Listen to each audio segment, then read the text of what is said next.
Coming up on Guardians of the North. We got a couple of rookies here. You guys want to introduce yourselves? They toss and turn. You're getting thrown around in that plane. There's a good chance they will get sick. I don't quite know what I'm getting myself into yet, but here we go. Every summer we deal with hundreds of wildfires.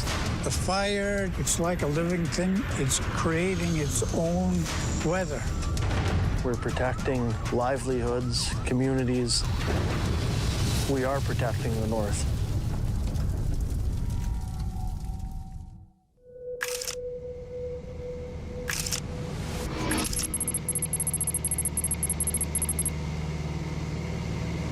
It was near the end of the patrol, and I was just scanning along the horizon. There appears to be a fire that just started south of Stanley. Has that been called in yet? Negative, it hasn't. Hey boys, we got a new start right close to Stanley. Got the coordinates here. It's near town. Let's get rolling. Right on. Knowing where the location was, we knew it was going to be trouble. We grabbed our pilots and we were out the door and to the plane. In the northern boreal forest, a massive wildfire breaks out near an isolated community. The McAfee fire is a monster. It's threatening the community of Stanley Mission. With only one road in and out, the residents of Stanley Mission fear they'll be trapped. We got up close to it. You could see the flames as high as the treetops, 100 feet high, just roaring or rolling along. So guys, our worst fears have come true. Everybody was outside, you know, looking at the fire. I felt scared. By the looks of things, boys, the fires picked it up. For seasoned veterans, it's one of the most aggressive fires of their careers. If that fire gets into the trees, it's going to run. That's exactly what happened. The fire was moving a different direction every day. Our main priority is human life. For the rookies on board, it's their first real brush with danger. Flying into that fire, that was probably the scariest thing I've ever done. Only a few months into the job, their training will be put to the ultimate test.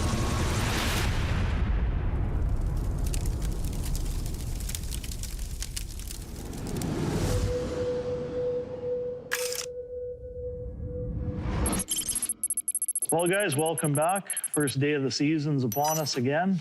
I'm going to be honest, I didn't miss you guys during the winter. But you're here now, so we're stuck with you for 5 months. My name's Avery. I'm the fire base supervisor here at Larange Fire Base. We're located in the boreal forest, and our job is to initial attack wildfires. Last summer, we had a busy season. We had 140 fires. It could be the same again. At this base here in Larange, we're fortunate to have good wealth of experience. Matthew is our most experienced firefighter. We lean on him lots. It's good to be back, and I look forward to working with each and every one of you. I've been fighting fire since the mid-70s. To this day, I'm still learning. As you are well aware, I'm one of the guys that are going to die with their boots on. Most staff are local First Nations members, and they know the area. They've grown up here. They've lived on the land. They know their way in the bush. They're excellent firefighters. We're in the middle of the boreal forest, and it's real wilderness out here. Every summer, we deal with hundreds of wildfires. When we get fires, we try to hit them fast and hard to keep them small so they don't take a run. There's lots of fires that they're going to do what they want. In my culture at Woodland Cree, we believe in the fire itself. It's like a living thing. Every living thing has a spirit. It's creating its own weather. The elders say respect it, because if you don't, you're going to get hurt. You could even lose your life. I really feel that we are protecting the North. We're protecting people's lives. We're protecting structures, livelihoods, communities.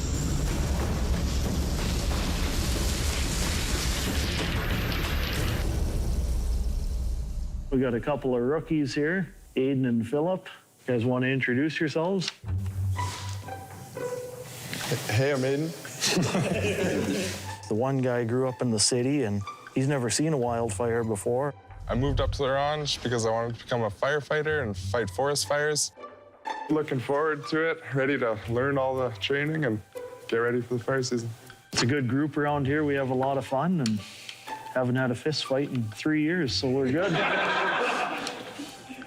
I don't quite know what I'm getting myself into yet, but here we go. At the beginning of each season, all wildland firefighters must pass a rigorous fitness test. There's 4 components to the test. For all 4 components, you need to be wearing this weighted belt. When you're in the bush chasing fires, having to go over logs through bogs and muskeg, it's not easy, so you got to be physically fit to do this work. Next up, we got the rookie. I'm pretty nervous. I trained a little bit, you know, running on the treadmill and whatnot, trying to get my cardio up before. When you cross the line, I start the clock. If Aiden fails to beat the cutoff time, he won't be allowed to join the veterans on the front line of this season's fires. Go to Avery, he'll take the pump off your back. It's pretty strenuous. When you get to about lap 19, 20-ish, it turns mental. You want to quit, and you can't quit. You just got to push yourself through it and keep going. I did it for 10 years, and I don't miss that one bit.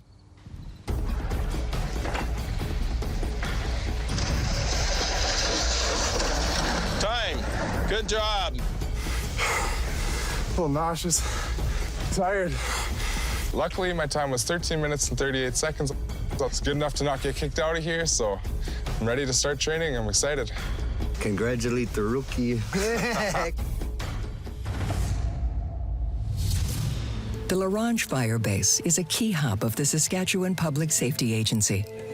Headquartered in Prince Albert, the agency oversees a network of fire bases and tanker bases across the province's boreal forest. Here at the fire base, we're all about getting boots on the ground, but we work very closely with the tanker base as they attack the fire from the air.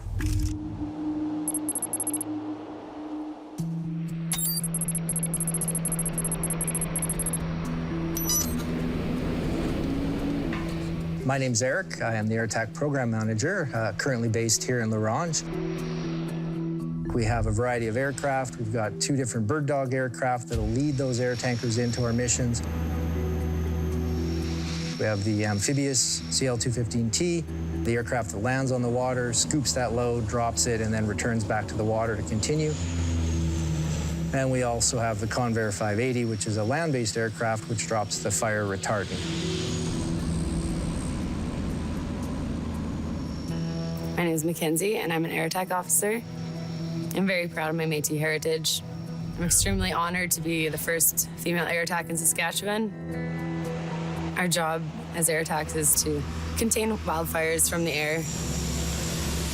We work with helicopters, ground crews, communities.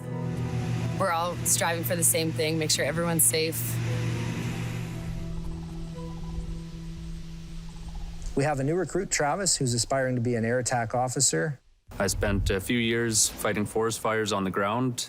Then I decided I'd apply for air attack and see how it went. Travis. Hey, Eric. How you doing? Nice to meet you. What is it about the position that interests you? What made you want to pursue it? What really caught my attention with it is it's about the highest level of management above a fire that I can get without sitting behind a desk. We're looking for individuals who have 5 years as ground firefighting experience, as well as some higher level decision-making, which Travis has. All of the background credentials you provided me, your resume, the interview that we've done, I think you have a very good chance of being a successful candidate. Before Travis is accepted as a trainee, he has to pass what veterans call a gut check flight. A gut check flight is taking the candidate into the aircraft, flying what we would expect to do on a fire mission to see if they don't get sick. For them to be able to do the job, they need to be able to have a strong stomach. Travis, I'm going to give you the 6 SAT just in the off chance you do feel ill. There's a good chance they will get sick. If Travis's stomach can handle the twists and turns of a typical mission, his dream of becoming an air attack officer will end today.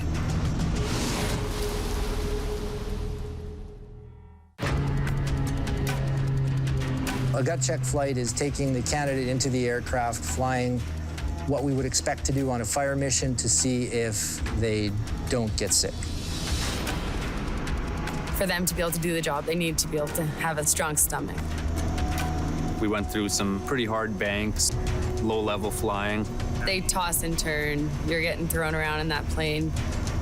There's a good chance they will get sick. It all went well. I managed to keep my lunch down.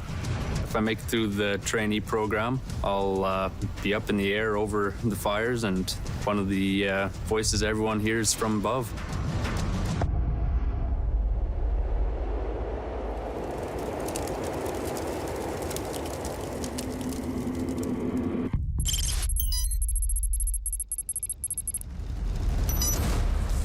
One of our courses that we do in the spring is we do chainsaw training with all staff. Okay, guys, these are the notches we're going to be doing. To battle wildfires deep in the forest, crews often need to cut down a section of trees big enough to land a helicopter. In certain situations, you use different cuts, so you have to know and be practiced up and up to speed on all the cuts. That's the open face, and there's the Humboldt down here. He's new to a chainsaw, so I didn't expect him to be like 100%. It's a lot harder than it looks. It takes a lot of practice to get really good at it. With that being said, you guys did a good job. With the fire season looming, the team also needs to make sure all of their equipment is in good working order.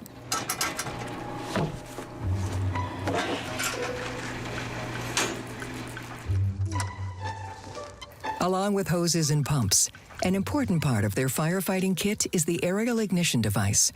It will play a key role in the fight to save the town of Stanley Mission. We have our AID machine, which is a burn machine. We use this little ball to fight fire with fire. We'll hook this up to a helicopter, and once they hit the ground, in about 2 or 3 seconds, they'll ignite. The plastic balls contain a chemical compound called potassium permanganate. When injected with glycol, they ignite in less than a minute. You got a fire coming this way, and what you do is you light up to take that fuel away from the main fire, and you suck those two fires in together. It's not going to put it right out, but it's going to allow you to get ground crews in there. Power on. Power on. Agitator on. Agitator on. Glycol on. Glycol on. Suits open. Chutes open. Balls dropping.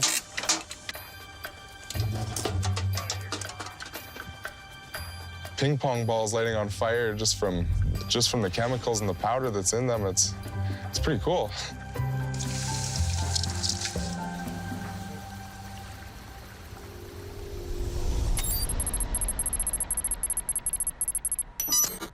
So when you first start training as an air attack officer, you're given the bombing procedures guide, and you are to study it and know it inside and out. He has to understand how to fight fire from the air, which is different, obviously, from the ground. Then we're gonna make our way into the cockpit. First couple times I sat in the cockpit, it was a lot to take in. I'm gonna get you to show me where the COM 1, COM 2, FM1, and FM2 are. So this would be COM 1. Yeah. That's an AM. This would be COM 2 over here. As an air attack officer, our main job basically is we're the eyes in the sky. You have a lot of controls you're working with, and you have to be on the ball. Sometimes you're at fires and there's 2 planes, 4 planes, 6 planes. You're gonna have helicopters there. Every fire is completely different. So you're gonna be busy as it is, but just take a deep breath and slow down. Like, don't rush it. Once you start rushing it and panicking, that's when stuff starts to go wrong. He will be in very stressful situations. We need to give him the ability to make very quick, informed decisions. Communication is critical.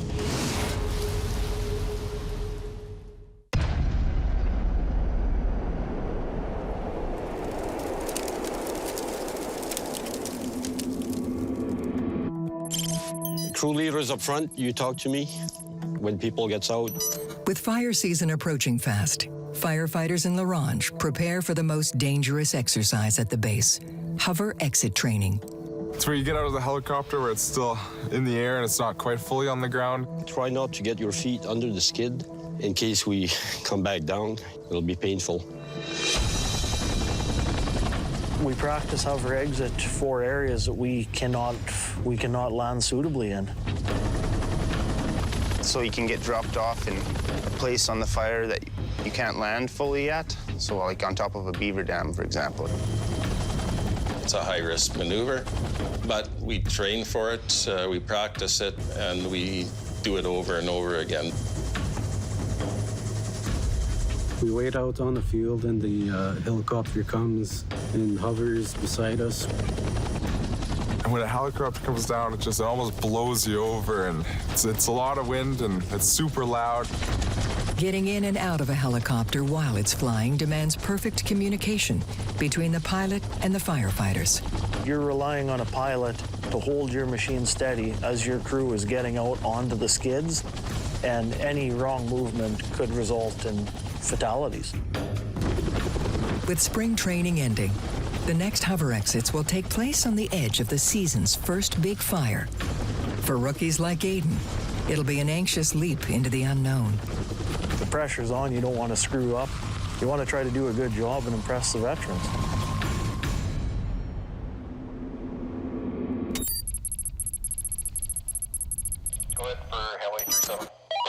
Before Travis can attack fire from the air, he must first prove he's ready in a series of simulated fire missions. We have a simulator room where we have different flight stations that mirror our tankers or bird dogs.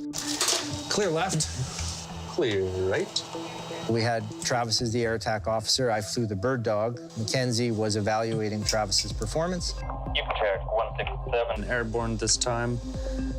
We had Leon flying the helicopter and Ethan flying the Convair with the fire retardant. He took off from La Ronge and headed south of La Ronge to go fight a fire by the junction. There ended up being a spot fire ahead of the fire. Fire is approximately 4 hectares in size, burning in C2. Looks like a rank 5 at this time. One of my first priorities then became to get a load of fire retardant in front of that spot fire. Which was a good decision. We're going to keep the spot fire under your left wing and keep retardant as close to the fire line as possible. Okay, we check that. Travis identified the left flank as a priority. It had more trees or denser trees. Travis's decision to do the left flank was very appropriate. We're going to tag onto that load and dogleg left. Drop height looked good. Just a step right and 3/4 of that load short. After he dropped 2 loads on the left flank, we were called back to base, so that was the end of our mission.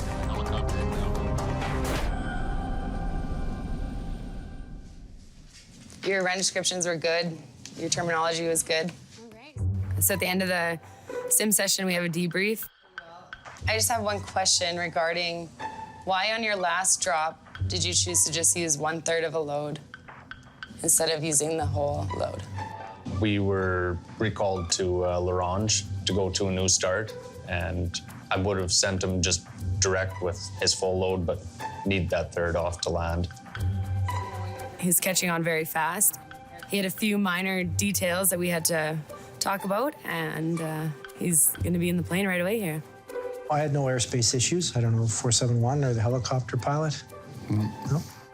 His goal is to become an air attack officer, and he's now 1 step closer.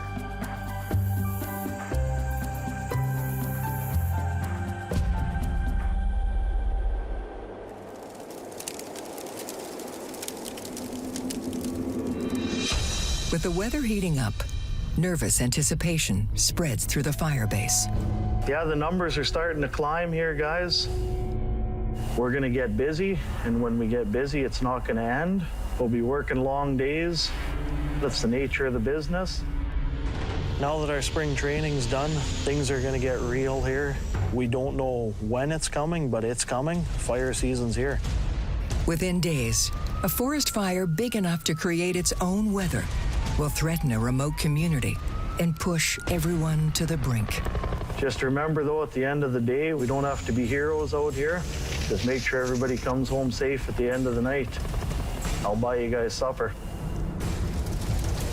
I'm pretty nervous. I've never seen a forest fire up close. Worst comes to worst, you stop, drop, and roll. We're not just protecting communities, we're also protecting the land.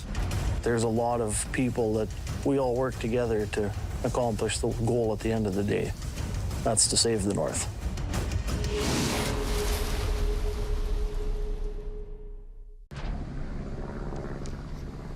During breaks or when there's downtime, our guys are like a family here. They play dice together, they play horseshoes, they cook meals together. Sometimes we get fed extremely well around here. Guys will bring in walleye, moose meat, caribou meat. Doug just brought in a bunch of fresh caught walleye and Moose fried it up for us, and we had one of a feast.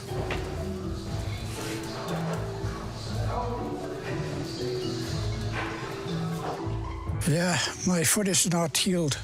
I can work, but... Matt is a crew leader here in La Ronge. We all look up to him, pretty much all of us younger guys. Actually, it felt like a broken leg because that blister was just on fire. Oh. He's got a pretty big sense of humor. He's always cracking jokes. And I was running back and forth, you know. He's fluent in 3 languages, Cree, English, and bull. I was working like a 20-year-old. He jokes around with the guys, but when it's time to get the work done, he puts his foot down and the work gets done. Coming up on Guardians of the North. Good afternoon, Firebase. We knew it was a matter of time before the fires started up, and sure enough, they did. I was definitely feeling a little bit nervous. I wasn't sure if I had done well enough to pass. If you're not able to attain the level that we're expecting, we may terminate training altogether. Every summer, we deal with hundreds of wildfires. The fire, it's like a living thing. It's creating its own weather. We're protecting livelihoods, communities. We are protecting the North.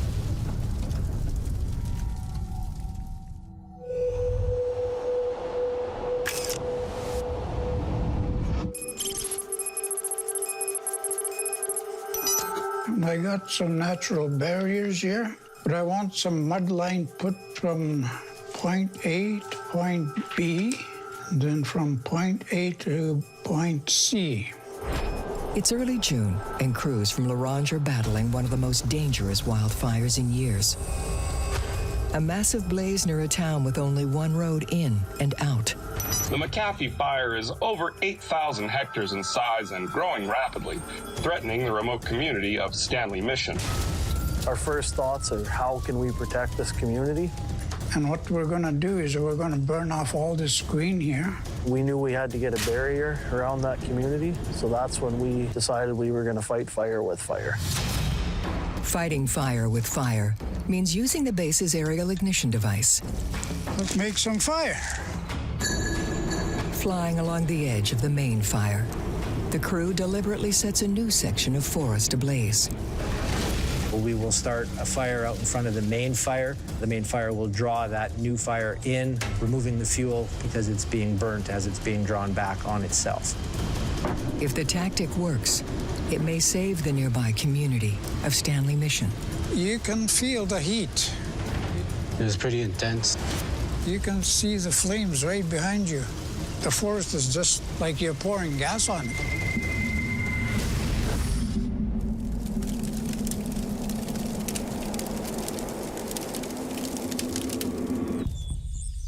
Cloudy skies, temperature 22, RH of 35, winds are north-northeast at 5 to 15.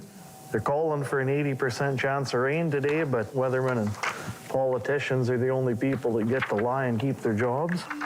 Start of fire season, we've been testing out all our pumps and getting everything ready, making sure we're all good for when the first fire hits. We've kind of just been waiting here, waiting for the fire to come. 0.2 mils of rain in the last 24 hours. Fine fuels are 84. Temperature, humidity, all plays a huge role into fires. Most of our fires here are lightning strikes, and if it's hot and dry, they're gonna go.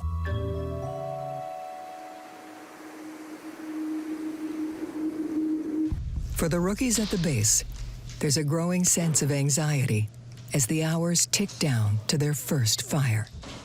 Everyone kept saying that soon enough the fires were coming. We were all getting a little anxious.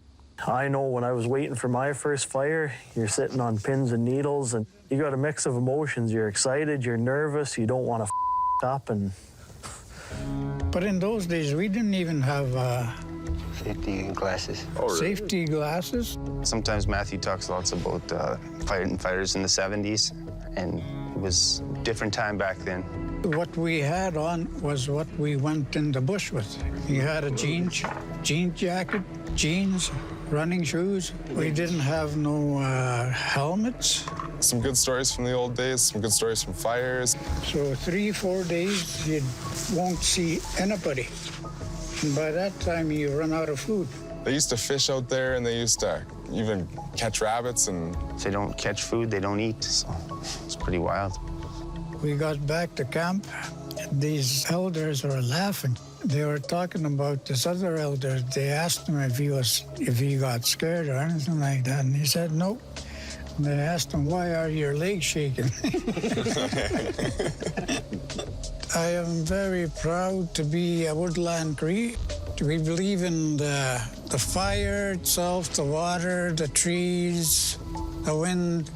It's a spiritual thing.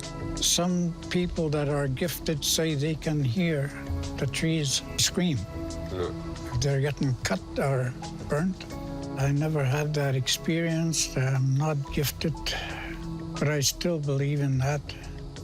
When we're growing up, we're taught to respect the water, fire, because it can take your life just like that.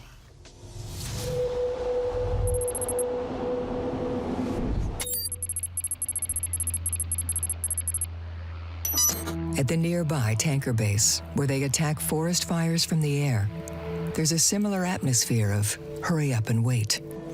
Good. Where did they build the line? Kind of by pad 5. So it's fire season now, and we're basically on standby, waiting for a fire. You know, skimmers or 580s? 2 skimmers. Okay. Everyone's all over the place. Pilots, air attacks, absolutely everywhere. There's quite a bit of coverage into the southern half of the province as well. Some people play darts. Some people rest up for the next mission. I like to bead. I like to make earrings, moccasins, mucklucks. It's part of my Métis culture. It passes the time while you're waiting for a fire. First fire I got in my training year was in July 29th. Late start. Whole season was pure rain.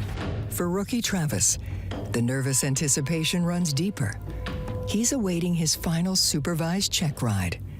He has to do well, or he won't be allowed to lead missions on his own as an air attack officer. Always tomorrow if today doesn't work out. Unpredictability of Mother Nature. So I've been getting some time in the air with an evaluator behind me.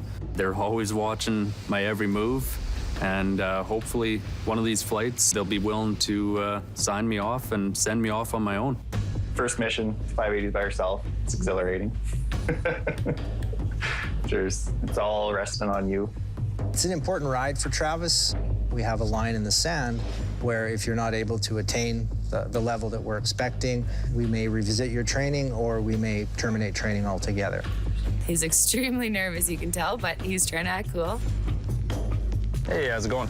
I understand the feeling he has. No, not yet. A little bit of rain up here and just kind of sitting around waiting for now. I remember my final check ride, I guess, and it was nerve-wracking. You don't know what fire it's going to be or what's going to be happening. I just came back from maternity leave the day I got checked off, so it was my first flight. My first fire, I went on that day. I barfed my guts out, and then I went back in. I got my stomach settled, then I got checked off. It's almost a rite of passage where you now are able to do it yourself. You know, your training wheels are off, if you will.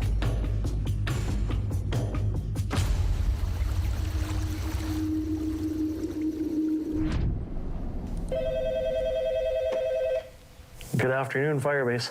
We knew it was a matter of time before the fires started up, and sure enough, they did.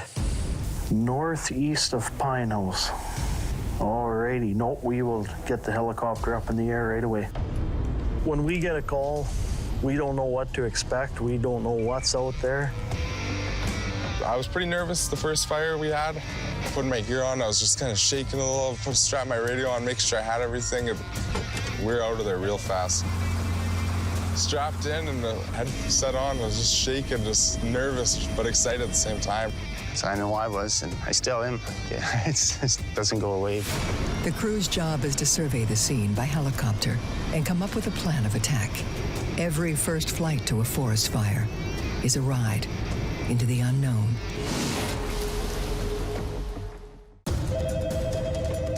Good afternoon, Firebase. I was pretty nervous the first fire we had. We were out of there real fast. Can I go ahead? Yeah, we have an assessment. The likely cause of the fire is a recent lightning strike. The crew must determine if they can fight it alone or if they need to call in planes from the tanker base to help. Yeah, we have .05. They will give us a good assessment of that fire, fly around quite a few times looking for a suitable place to land. There's a pond 1 kilometer southeast of the fire. Copy that so far. The crew leader decides they'll tackle this first fire on their own. Temperature's low, RH is high, winds aren't too strong. All the boys should be able to get a handle on it. It's exciting and it could be scary at times. You just want to kind of figure out what you're going to do, whether you're going to use hand tools in a bucket or you're going to set up a pump system and you're going to run a hose line all the way down to the fire. There's water everywhere in the north. They'll get that pump going into a lake, start getting hoses put around this fire.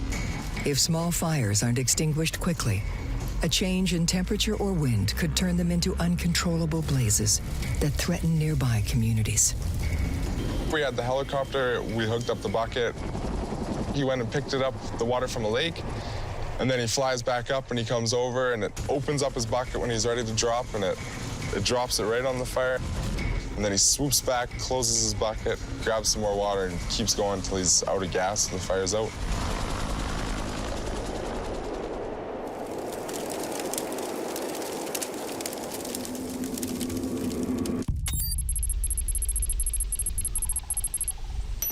At the tanker base, all eyes are on a bigger fire burning to the east. If additional air support is needed, Travis may get a chance to do his final check ride. Hey, Eric. What's up? Did you see the new start keys going to? Oh, the needle. So he's going from here to here, and then he's going to end up over at the Richard. So I'd been waiting quite a while, and we'd been watching a fire on Wynn out towards the Manitoba border. Darker smoke starting to come up. Yeah. So they're having trouble holding the south right now. Looks like it. Well, I'm sure we'll see a little action today. Travis has been waiting, and finally it happened. We have a dispatch by the looks. Richard Fire. Okay. I was on shift, and the call came, and I was able to take him up on his check ride. I will join you out at the plane. We were on red alert, so we had 15 minutes to get rolling. Yes, sir. I'm buckled, cabin secure. Right on, man. And we're officer up, high RPM. 67 is airborne Western. 167, roger. From the back seat, Eric will be watching Travis's every move to see if he's finally ready to fly air attack on his own. It has to go well, or there's definitely going to be questions about whether I get sent back to the fire base. From his aircraft called the Bird Dog, Travis is leading 2 Convair 580s, each carrying 8,000 liters of red-tinted fire retardant. We took over the airspace from another Bird Dog and tanker that were working the fire. No ground crews, 2 choppers, 36990 bombing. It was a fairly complex situation that we arrived into. There was a group of skimmers or amphibious aircraft with the Bird Dog along with 4 helicopters. Bird Dog is now 167, laying a mud line. One of the first issues I noticed in Travis's performance was we have what's called a Victor, a frequency that we talk on. And 167, switching back to 4. We need to relay any changes to that frequency to our flight watch coordinators back at base, so everybody knows around the province what frequency we're on. Victor, 122.05. Travis had forgotten or failed to give that information to Flight Watch. Travis hasn't even started fighting the fire, but he's already made his first mistake. As he circles the smoke, his promotion to air attack officer hangs in the balance. 67 is airborne Western. With his every move being scrutinized, Travis leads 2 planes carrying fire retardant towards the Manitoba border. We have what's called a Victor, a frequency that we talk on. And 167, switching back to 4. We need to relay any changes to that frequency to our Flight Watch coordinators back at base. Travis failed to give that information to Flight Watch. Check that. Just wondering how big do you want this burn to be? There's pretty good pinch points a little farther to the south. Fire retardant isn't dropped directly on a fire.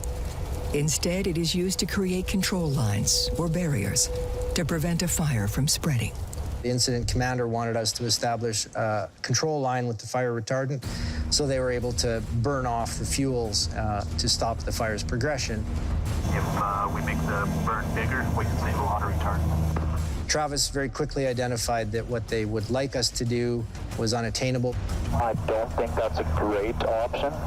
It's a really long line in here for the ground crews to come through, as well as to try to hold it after. Instead, Travis suggests adjusting the line to make use of the topography near the fire.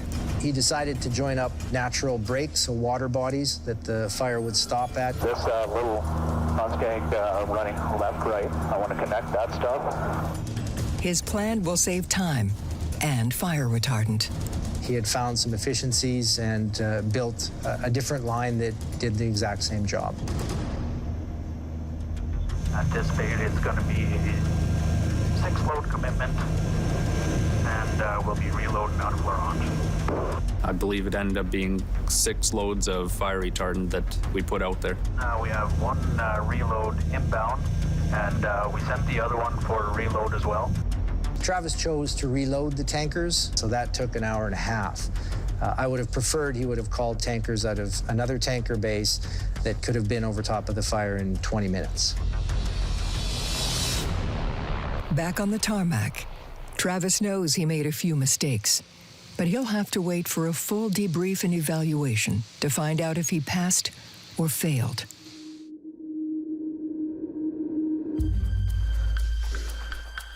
One of those first few fires, after we got him out, we were waiting for the helicopter to come, and we could hear him flying in, and as he was coming, he was calling on the radio. He's like, "Where are you guys?"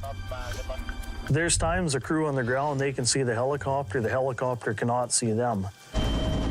And so he circled around a couple times, he even flew right over us, and we're right below you. He's like, "Did I just hear you right below me?" "Yeah, we're right below you, turn around." He landed right next to the lake, right on our chopper pad that we cut out for him. They can get picked up anywhere. They can get picked up on a road, out in the ditch, middle of a lake, anywhere. The first few fires our crews went out to were pretty small, and for our rookies, that was a good first taste of action. I feel like I'm starting to get the hang of everything I'm doing and fit in with the guys and be a part of the group. It's starting to heat up out here. The guys have told me that I haven't seen anything yet and that the big ones are coming.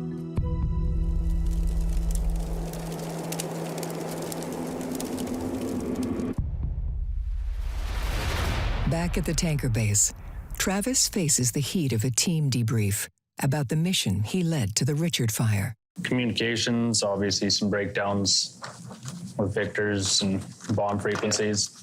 Yeah, that's my fault for not relaying it back that we were flipping to 2.5 and off to Manitoba.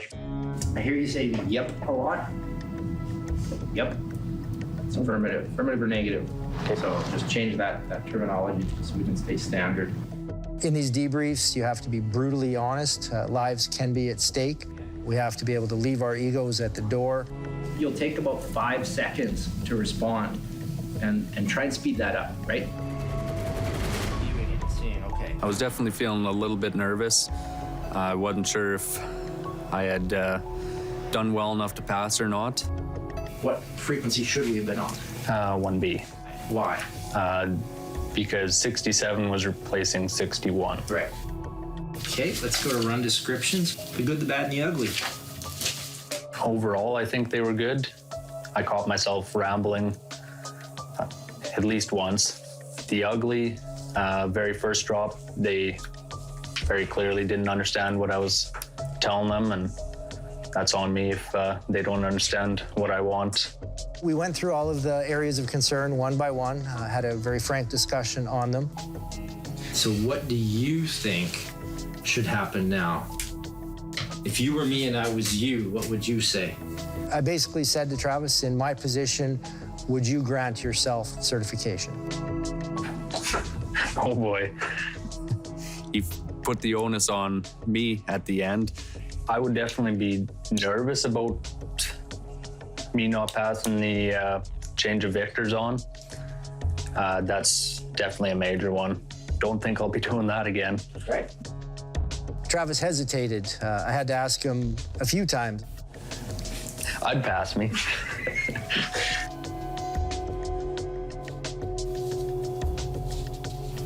So I agree. Yes, I will sign off your paperwork. You did an exceptional job. You can pick apart any flight from an air attack officer. We all make little mistakes. Travis is no exception. The mistakes he made were not critical, so I'm very confident in giving him his certification. He did very well. Feeling pretty good, relieved it's out of the way. Been a long few months of training and finally good to go. Travis now will be able to fight fire from the air on his own with all of our aircraft. Good morning, everyone. Travis is fully certified. So if you're not aware, welcome to the ranks of the certified AAOs. In the following morning briefing, we ended up finding out, and we were extremely excited for him. Well, I remember when I said when we were training, you have to figure it out on your own. Now you're on your own. Congrats. Just figure it out. Fake it till I make it.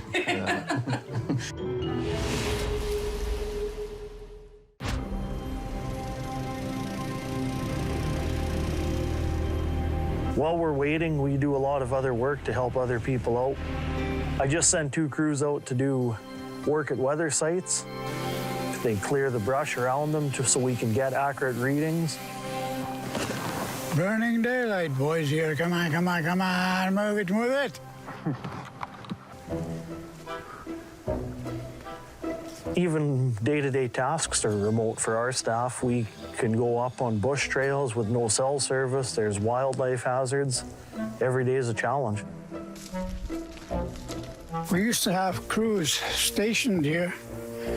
I think the biggest reason why they abandoned this camp is because we had so many bear problems there.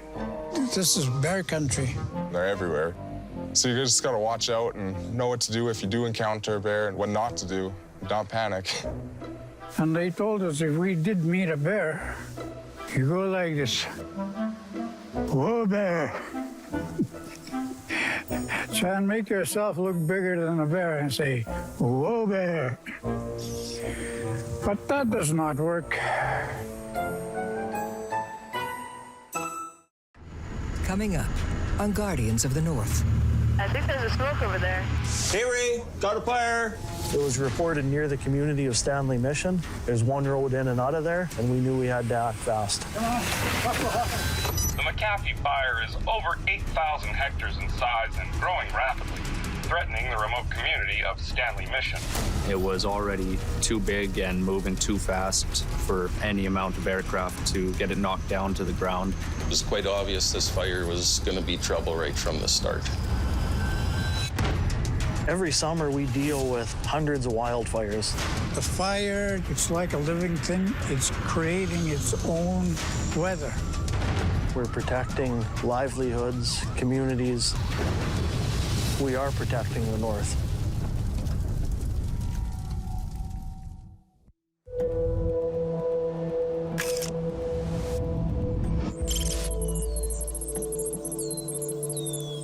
So for today, we've got all 4 crews on. Doug's crew, you guys will be on IA then, and with 29. Let's make sure we get load it up, check your gear, make sure it's ready to go. It's early June, and crews in La Ronge have been responding to the season's first few fires. It's been a pretty quiet start to the season so far, just nothing but small fires. It's starting to heat up out here. The guys have told me that I haven't seen anything yet and that the big ones are coming.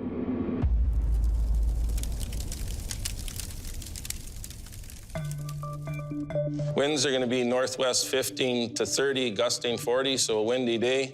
Our humidities are very low, like they're in the low teens, down closer to 10%, which is very volatile.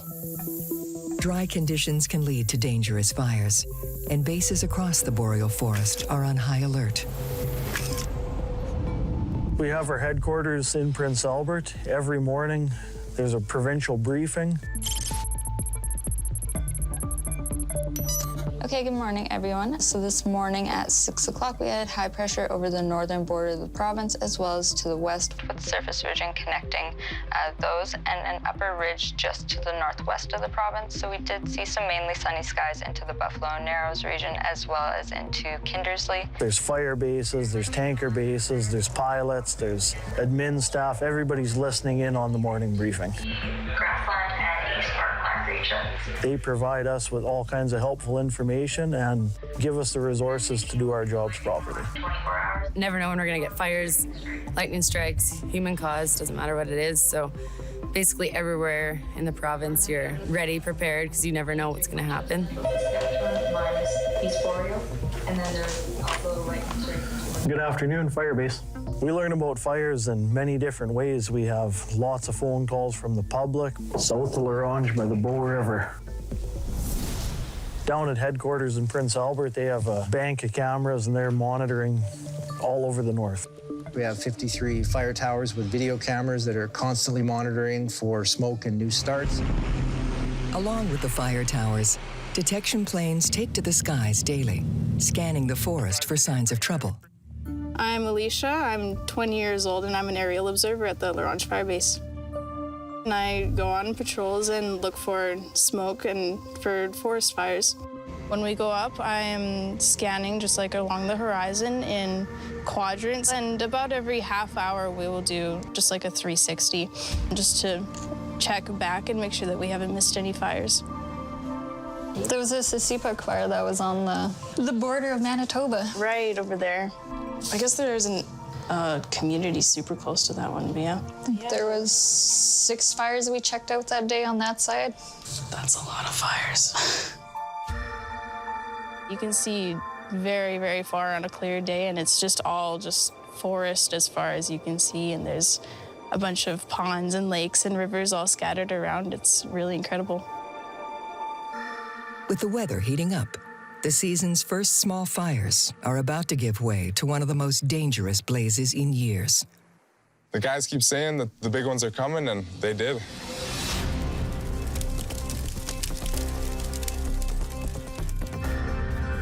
It was near the end of the patrol, and I was just scanning along the horizon. I think there's a smoke over there. And I saw smoke had popped up near Stanley Mission, just south of it. It's a small community, about a couple thousand people. La Ronge Fire Base, Detection 1. Detection 1, La Ronge. There appears to be a fire that just started south of Stanley. Has that been called in yet? Negative, it hasn't. Okay, we'll go right towards it, check it out, and get back to you with our assessment. Okay, copy that. By the time the detection plane gets overhead, the aggressive fire has almost doubled in size. Correction on the size, it's now 3 hectares and growing rapidly. Okay, copy that. As I was assessing it, it grew like 5 times in size within like a couple minutes. It was insane. Correction again on the size, it's now 5 or 6 hectares. Okay, copy it all that. Hey, Ray, got a fire. We didn't have many details other than we knew there was a fire and it was close to a community. Hey boys, we got a new start right close to Stanley. Alrighty. Got the coordinates here, it's near town, let's get rolling. Right on. Boys, we got a fire, let's go, let's go. The big fires the veterans have been warning about have arrived. For rookies like Aiden, It's their first real brush with danger. Come on, that's what happened. We geared up, we got our stuff on, we ran out the door, we threw it all in the helicopter.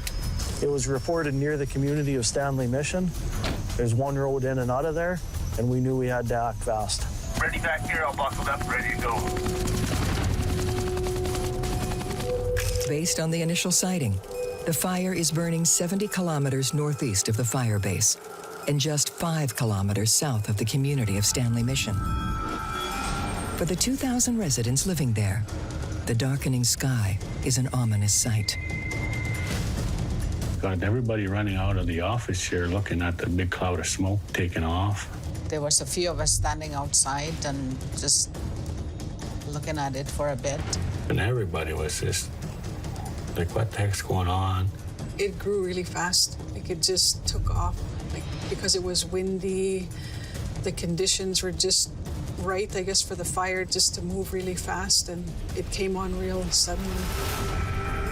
Fear spreads in Stanley Mission as the initial attack team hurries to the scene. It took us about 20 minutes to get close to that fire. We flew all the way there. It was just getting closer and closer. It was bigger and bigger. Knowing where the location was, we knew it was going to be trouble because it was close to a community and it was a big column of smoke. By the looks of things, boys, the fires picked it up. Flying into that fire, that was probably the scariest thing I've ever done. I see the smoke is turning black. You could see the flames as high as the treetops, 100 feet high. You can see the flames here, so it's really going. Just roaring or rolling along as it went, and that smoke cloud was just big and thick and black. It's a pretty wild-looking fire. Wasn't going to get stopped anytime soon. If that fire gets into the trees, it's going to run. That's exactly what happened. It was right south of Stanley Mission. And it looked like a big storm coming. It was smoke. We have only one way in and also one way out with the highway. If the only road in and out is compromised by fire, residents of Stanley Mission could be trapped.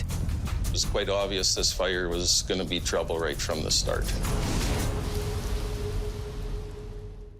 Hey, boys, we got a new start right close to Stanley. It's near town. Let's get rolling. Right on. We have only one way in and one way out. It was quite obvious this fire was going to be trouble right from the start.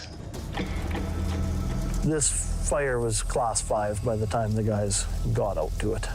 We were looking at it, trying to find a spot to land, but by the way it was moving and the heat of it, it was too hot for anyone to land. Thank God, because I didn't want to go down there. Matthew in the helicopter, he requested that we get skimmers going immediately. At that point, we contacted the tanker base. I remember walking to my office window, looking in the direction of Stanley Mission, and could see a substantial black column of smoke rising up. For rookie Travis, it's the first big fire he'll help attack from the sky. We grabbed our pilots, got the ATRs as quick as they would come off the printer, and we were out the door and to the plane.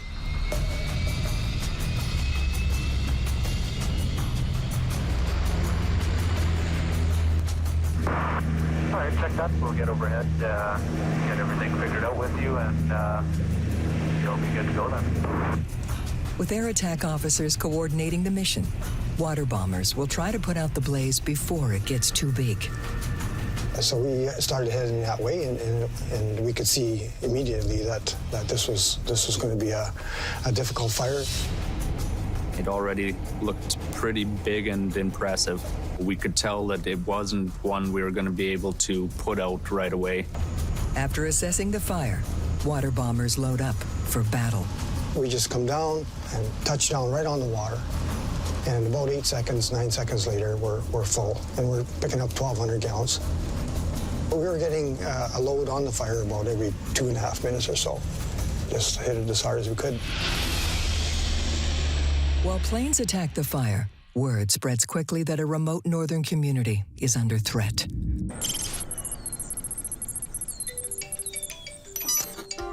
Sask First Nation Emergency Management. When did this happen? Based 300 kilometers to the south of Stanley Mission, Saskatchewan First Nations Emergency Management provides First Nations communities with emergency training and support. Hey, thanks, everybody. Just wanted to bring everybody together. Got a call from Jimmy Charles today. We got a call saying that Stanley Mission, one of the communities that we directly work with, is on alert due to this wildfire that was south of the community. Or is it right along the road, or? Well, they're worried it could threaten the road. They were getting worried with the weather conditions and the change in the wind that fire is going to end up in the community. It's on the south side of the road currently. Okay. And the wind is blowing it away from the community. I'll have to look at my forecasts for the next couple of days here. All it takes during a forest fire is just a change in wind direction. What I really want to do is start getting everybody prepared in case, right? 3 kilometers away from the community, we know, something could happen. While Michelle's team keeps in close contact with the community, planes from the tanker base lose ground to the fast-growing fire. It was already too big and moving too fast for any amount of aircraft to get it knocked down to the ground. It took off on us extremely quickly. There wasn't much a guy can do. We could have had 10 airplanes in the circuit. It would have been hard to control. We had skimmers in the air, we had the land-based fire retardant aircraft in the air, and it was very quickly realized that we were not going to stop this fire. Travis moved into protecting of values, cabins, and the town of Stanley Mission. Our main priority is human life. You're trying to steer the fire and control it and manage it the best you can. Within a day, the fire south of Stanley Mission is almost 2,000 hectares in size, or approximately 20 square kilometers. We already knew we were in a bad situation because the fire traveled 13 to 14 kilometers just during that night.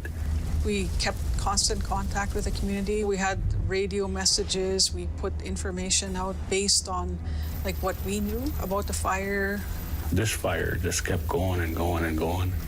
Fears that the blaze might turn toward the community grow with each passing hour.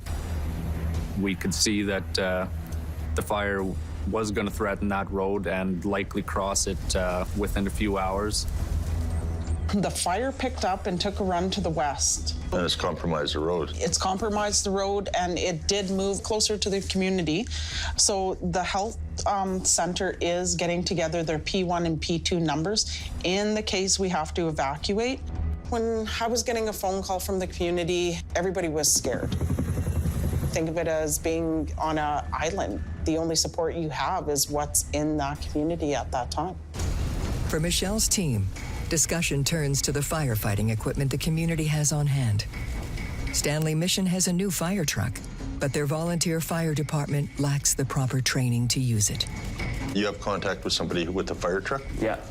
We had actually supported Stanley Mission and got them a fire truck months before. We realized that we weren't able to get up there in time to train them on their new truck. And now there's an actual wildfire that's threatening the community. They decide they need to head north and help the town prepare for a possible street-to-street battle with the blaze. I was worried for the community. I was worried about my team. Are they even going to make it to the community? Let's go. Okay. Hey, Ray, got a fire. It was reported near the community of Stanley Mission. We have only one way in and one way out. This fire just kept going and going and going.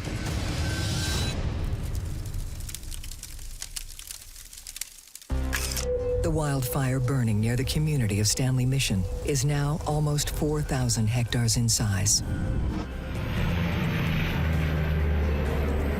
It became a pretty big operation out there. We had all sorts of aircraft flying, helicopters everywhere.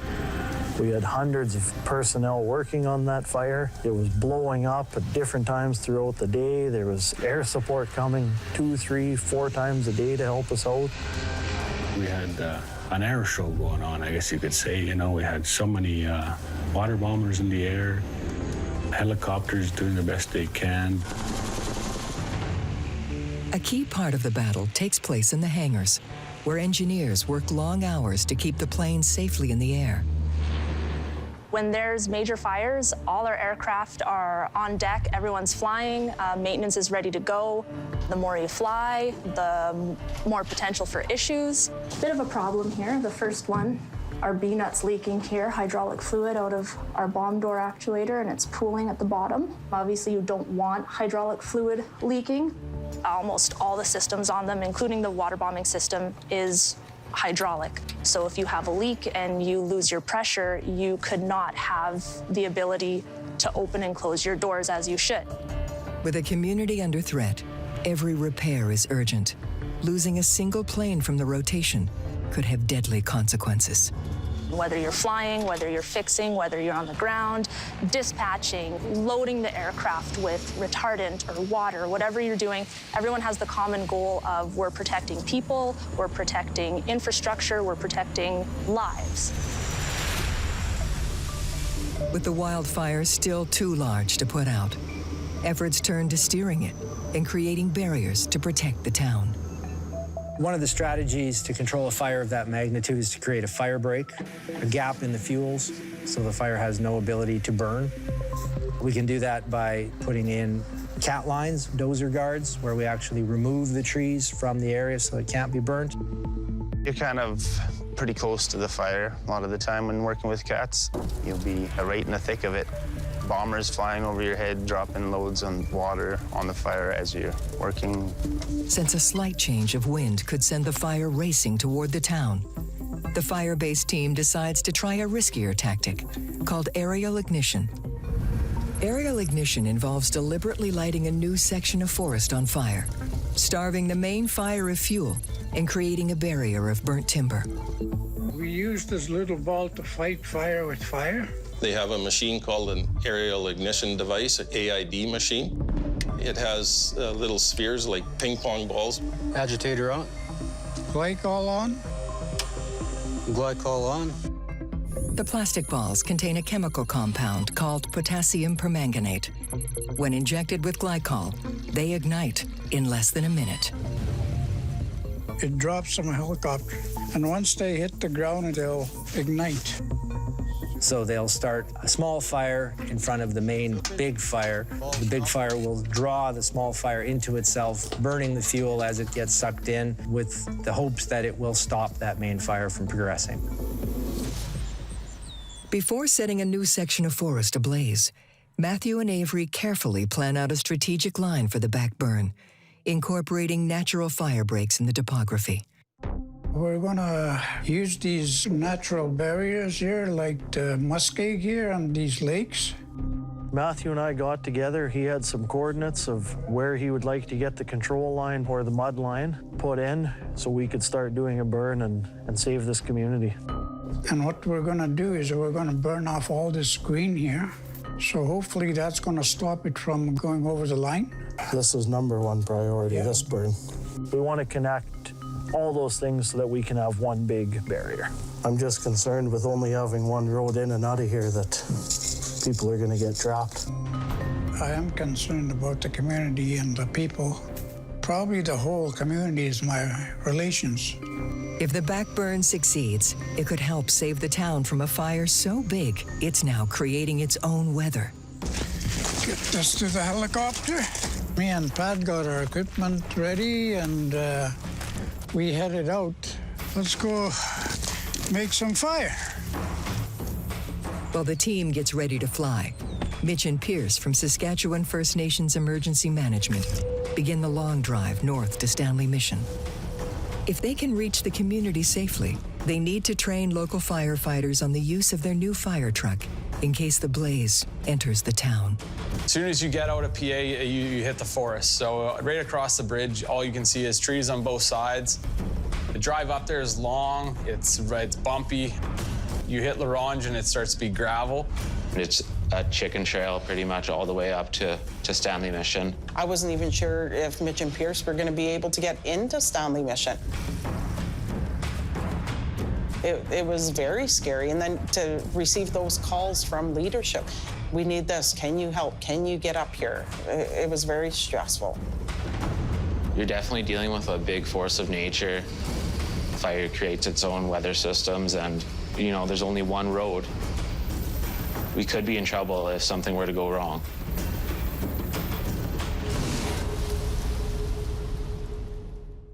Next time on Guardians of the North. Hoping to protect the town, Matthew and Patrick light up a new section of forest just south of Stanley Mission. You can feel the heat, like you're pouring gas on it. Grab a middle of it and pull it all off. Just a few kilometers away, Mitch and Pierce work with the local fire department to put out spot fires spawned by the massive blaze. And when winds turn, sending the fire directly at the community, everyone's worst fears seem to be realized. Wasn't really slowing down at all. The winds were just making it a beast. Here we go, right? We're gonna lose this community. I was really scared.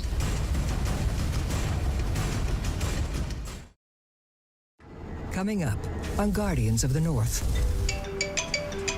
I got a call from the chief. I could tell, like, right away that there was something wrong. Here we go, right? We're gonna lose this community. Every summer we deal with hundreds of wildfires. The fire, it's like a living thing. It's creating its own weather. We're protecting livelihoods, communities. We are protecting the North.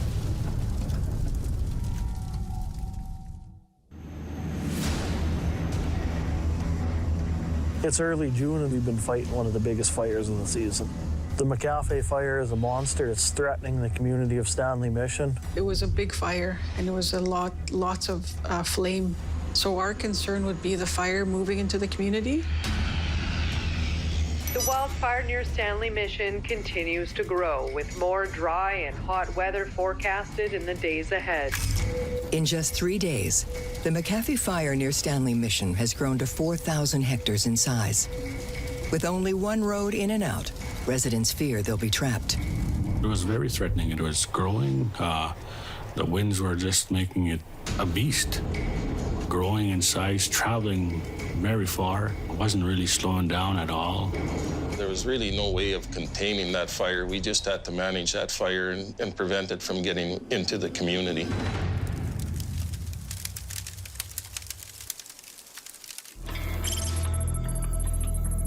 With the fire too hot for ground crews, the team in La Ronge prepares for a tactic called aerial ignition. In short, they plan to fight fire with fire. That fire was pretty close to my hometown. I wanted to help my team go protect our community. Before their mission starts, Convair 580 set up a fire retardant line, or mud line. The mud line will prevent the fire they start from spreading too far. Once we got our mud line established and in place and it was safe to do so, they got to work. The team loads their aerial ignition device into the helicopter and flies a strategic line between the main fire and the town of Stanley Mission. We create a barrier so the fire won't go towards the community itself, which was pretty close. At regular intervals, the aerial ignition device drops combustible plastic spheres that ignite as they hit the forest floor. You can see the flames right behind you, like you're pouring gas on it. You can feel the heat. You got a fire coming this way, and what you do is you light up to take that fuel away from the main fire, and you suck those two fires in together. It's not going to put it right out, but it's going to allow you to get ground crews in there. It's not every day we could hang out of a helicopter and fight fire with fire from the air. It was pretty intense. Making several passes, the burn team drops more than 3,000 combustible spheres, starting a man-made fire that connects nearby water bodies and other natural fire breaks. So when that fire came up, this fire sucked it in, and it slowed it down. It was very successful. It actually tied up a large area of fire line that we didn't have to actually put men on the ground to put it out. The backburn creates temporary breathing room for the nearby community, but the fire continues to grow. The winds were coming from a different direction every day. The fire was moving a different direction every day. While teams fight the fire from the air, Mitch and Pierce from Saskatchewan First Nations Emergency Management race to Stanley Mission. With the town in danger, they need to quickly train local firefighters on how to use their new fire truck. This is the first time we've ever been involved in an emergency training session where there's an actual wildfire threatening a community. Any of our northern communities, it's basically like a common theme for all of them that they're so isolated. There's usually one road in and one road out, and that applied to Stanley Mission. Working their way up the smoke-filled road with nearby flames visible, Mitch and Pierce managed to make it to town. Stanley Mission is on high alert, bracing for battle, with helicopters ferrying in more firefighters to confront the aggressive blaze. The first thing they did when they get to the community is directly go to the Emergency Operations Center. It's the hub of everything that's going on. As you guys can see on that map, the fire is all burnt out this way, so we still have green on this side, so that's what we're preparing for in case it comes back into the communities. They had maps to show us where the fire was encroaching, the weather conditions, what was happening that day with the fires. While the fire hasn't entered Stanley Mission yet, it's been destroying isolated cabins in the surrounding forest. We have firefighters from the community that headed out on to the Lac La Ronge to try fight fires to save the trappers' cabins as well. I think we lost 9 trappers' cabins the first night. And it just started from a little fire here, and that's pretty much where it grew in one night. A big worry was if the wind was going to change and come towards the community, because we weren't really prepped or ready for anything that size coming. With a giant wildfire raging just south of town, Mitch and Pierce have little time to waste. They meet with local firefighters eager to defend their community. We'll go through the setup for both of these trucks, and then we'll also pump some water out of it so you guys are familiar with how everything goes. Lots of these firefighters, it's the first time using a fire truck. If you want one length hose, grab the nozzle, pull it off to a coupling, unhook it, and then just connect it to the side. They have normal jobs. They're doing this on their side as just a volunteer for the community. Learning how to operate a fire truck is a huge job. This is your master switch. It's intimidating, but the boys are good trainers. So if you have it all the way to left in full power, it's gonna be cold here because it's gonna cause its own wind. If you go all the way to the right, now you're starting to fight the fire, so you're gonna be a straight stream. We taught them how to pump water out of the truck, fill the truck, draft out of a lake if they needed to. They'll take the cold water from the tank and circulate it through the pump because the water in the pump will heat up really quick. As Mitch and Pierce continue the critical fire truck training, Wildland firefighters from the surrounding area are quickly being enlisted nearby. Wildfires are very unpredictable and very dangerous.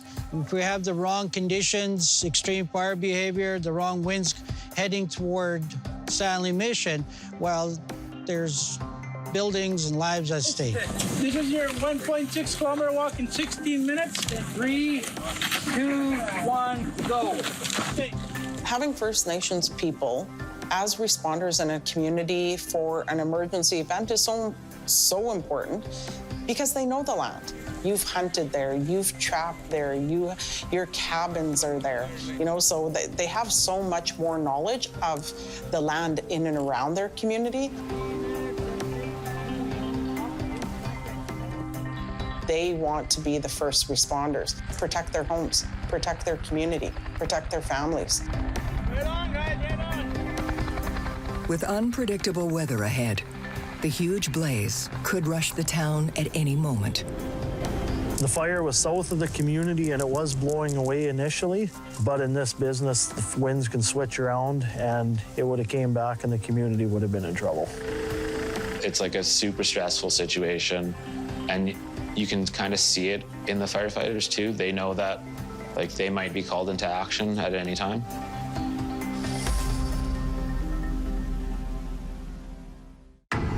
The McAfee fire is a monster. It's threatening the community of Stanley Mission.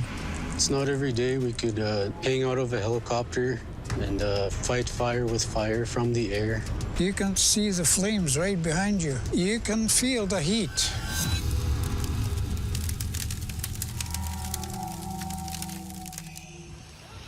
As it continues to grow, the McAfee wildfire remains a constant threat to the isolated northern community of Stanley Mission.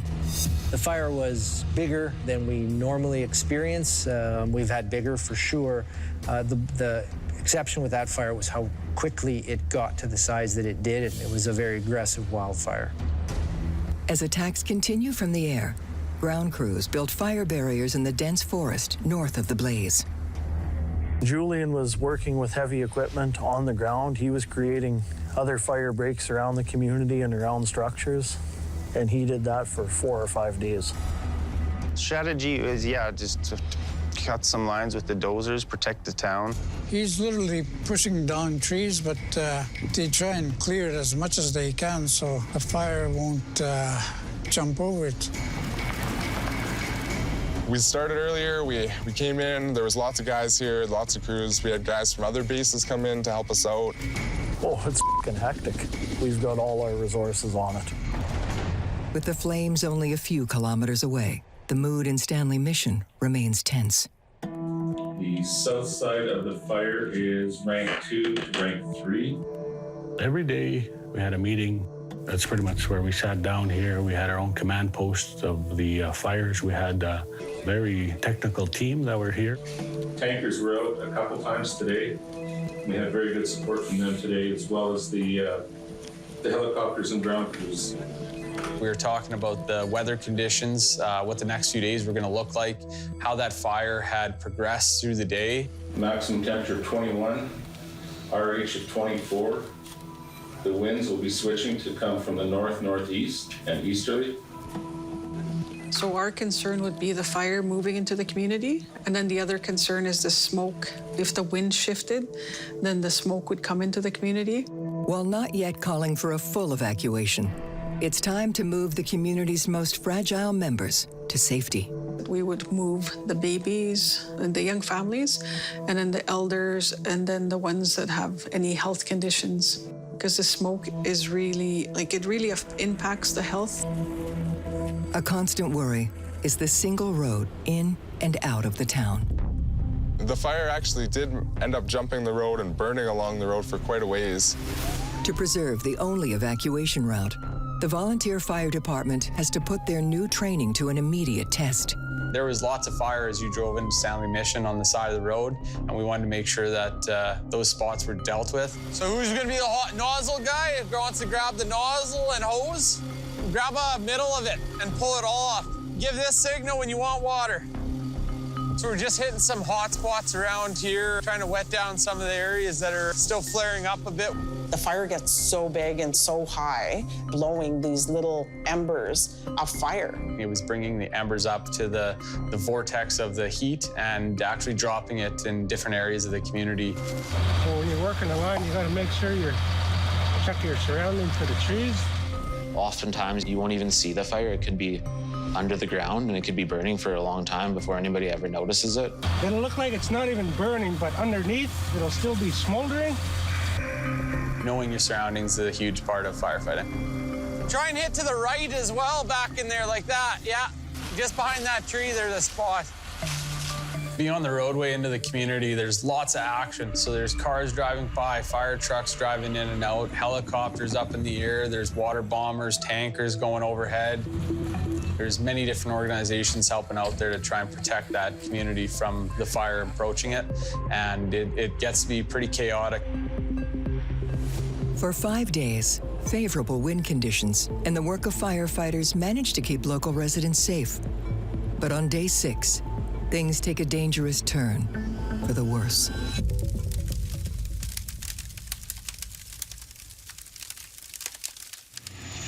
The wind was burning away towards La Ronge, but then it started to shift, coming back towards the community. The changing wind pushes the fire in a new direction. Now over 12,000 hectares in size, it directly threatens Stanley Mission from the west. Sask First Nation Emergency Management, Michelle speaking. I got a call from the chief. The wind turned. It's coming towards the community. Where is Pierce? We need his help. I was really scared. I was scared for the community, and I was scared for the safety of the community. here we go, right? We're gonna lose this community. Hello? Hey, Pierce, how's it going? Good. I could tell, like, right away that there was something wrong. I just got off the phone with Chief Tammy Cook-Steerson. And she's requesting you to go back to the community to help with the volunteer fire department. Okay, yeah, absolutely. I noticed the wind switch when I was driving back here, but I had no service, so I'll just head directly back there right now. For Pierce, it's a dangerous 70-kilometer drive from his cabin back to Stanley Mission. Be safe. I know the roads are kind of treacherous with the smoke as well, so be careful. I was scared. I was like, you need to be careful. It sounds like, you know, it's already rolled over the road. Like, be careful going back. With daylight fading and the fire turning toward town, getting the rest of the residents to safety will have to wait. You could see the flames just on the south side of the community. That was the initial point of us calling the evacuation. But we didn't want to do it that night. We said for the safety, we'll have, we'll get people out first thing in the morning. We were all worried, very worried, scared. All I could see was a glow from the distance.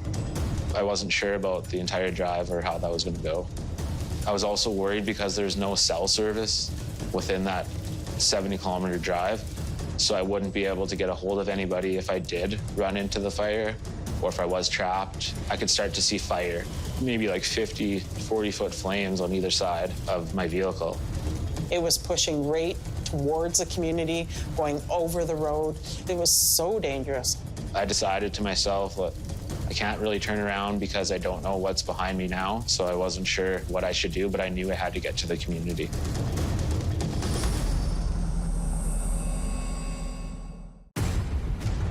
So our concern would be the fire moving into the community? It was pushing right towards the community, going over the road. It was so dangerous.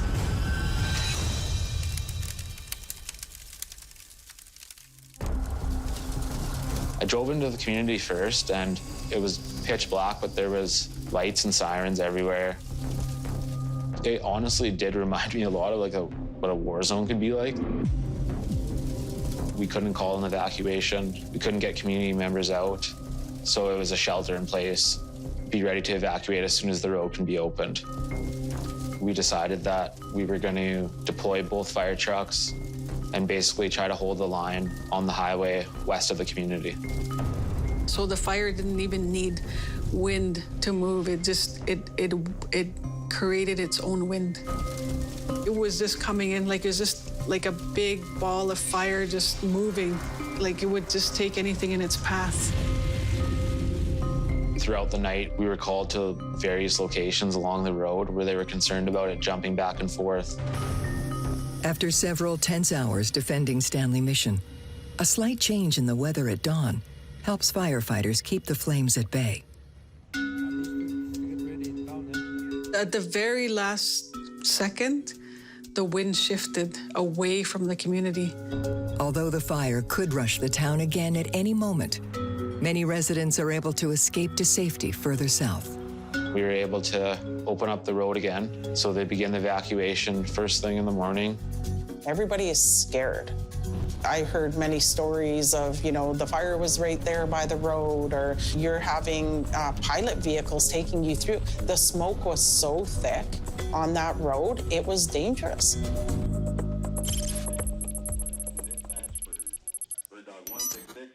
With the community still in jeopardy, aircraft mobilized to attack the new section of fire that has flanked the town to the northwest. PHX. I was working down at Prince Albert Tanker Base. Once we got our dispatch, we grabbed our papers, had a quick briefing. So we're going back to the McCafe. We're going to be working on the northwest corner.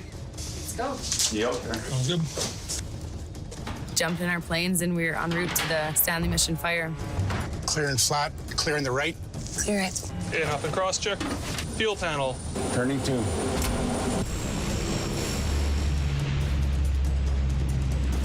Upon arrival at the fire, we laid multiple lines of fire retardant to protect the community. At the same time, the aerial ignition team prepares to fight fire with fire again. The fire had wrapped around and was coming from a different direction towards the community. We started our second burn, and balls are dropping good. We burnt another area off on the northwest corner, which was also successful. Wow, we got to see it firsthand. We were out that road, we seen the helicopter going around. And after we did our burn, the skimmers were there to cool the fire down. The aerial ignition is executed perfectly. For the second time in the span of a week, a controlled man-made fire has helped protect Stanley Mission. I felt very proud to fight fire with fire to protect my hometown, my community. Over the next few days, another change in the weather is cause for celebration. There was call for rain, and then it started raining, and it didn't stop. It just rained and rained and rained and rained. we were happy because we knew there was a lot of rain coming. The wet weather cools the fire enough for ground crews to approach it from all sides. Aided by hundreds of firefighters from the surrounding area, they start the labor-intensive process of putting it out. The fire will burn just more than the surface. It'll burn down into what we call the duff layer, which is the area below the surface.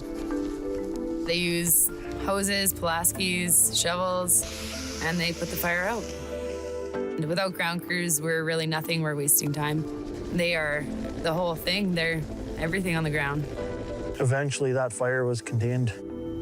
It felt good. It felt like you accomplished something and you helped everybody out.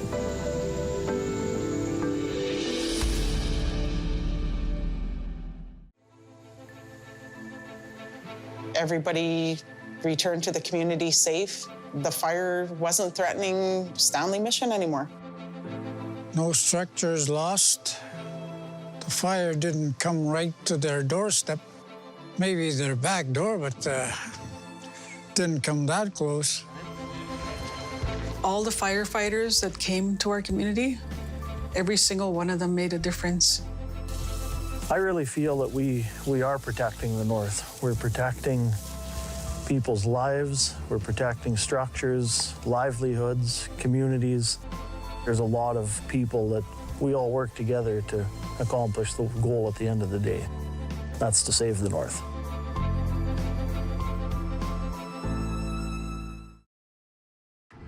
Coming up on Guardians of the North. How big is the fire now? I think it's over 10,000 hectares now. We dispatched a crew immediately. The wind had come up. It just seemed like a total inferno. Every summer we deal with hundreds of wildfires. The fire, it's like a living thing. It's creating its own weather. We're protecting livelihoods, communities. We are protecting the North.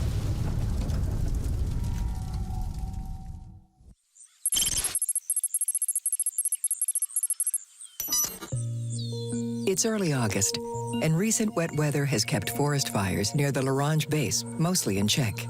At the start of August, we had a bit of rain, so it kind of cooled everything down for the most part. It's kind of moist out there, so there's really nowhere for that fire to go and really nothing for it to flare up on. We've been kept busy. We've been sending crews out here and there to help out other areas as well as in our own. We've been getting no big fires, but lots of little ones. But warmer, drier days have returned. A perfect recipe for more fire activity. It's not as dry as earlier in the season, but it is heating up, and we could get some late fires. You know, we need some lightning, dry lightning to come in. Nice hair, right on. Yearly haircut. I didn't recognize him when I came in the morning. I said, who the hell is that? Somebody new at base here? Well, I got razzed by everybody as soon as I walked in. Did you do that on purpose? I lost a bet. Yeah. It was a real shame to get rid of this luscious head of hair that I got here, but it had to be done. Avery always kind of had funky hair, and kind of like mine, I guess. I'm actually getting the same haircut tomorrow, so Are you good? Twins. We'll be twins. A few of them asked if I was wanted by the police. Had to change my appearance, but nothing too crazy. Well, for alerts today, we're yellow 18. They're upgrading the alerts a bit. So they're climbing again, and this week is supposed to be hot and dry. We did have a pile of lightning go through the last couple days, so I do expect we will get fires. Even in wet weather, lightning can start fires that smolder undetected for days. Higher temperatures and stronger winds can bring them to life, fanning them into dangerous places. Still heating up. I think there's going to be more. Yeah, lots of hot weather. The season's coming to an end, potentially. It's heating up. We don't really know what to expect. It could amount to a lot of fires. We could get nothing out of it, but regardless, we're getting near the end.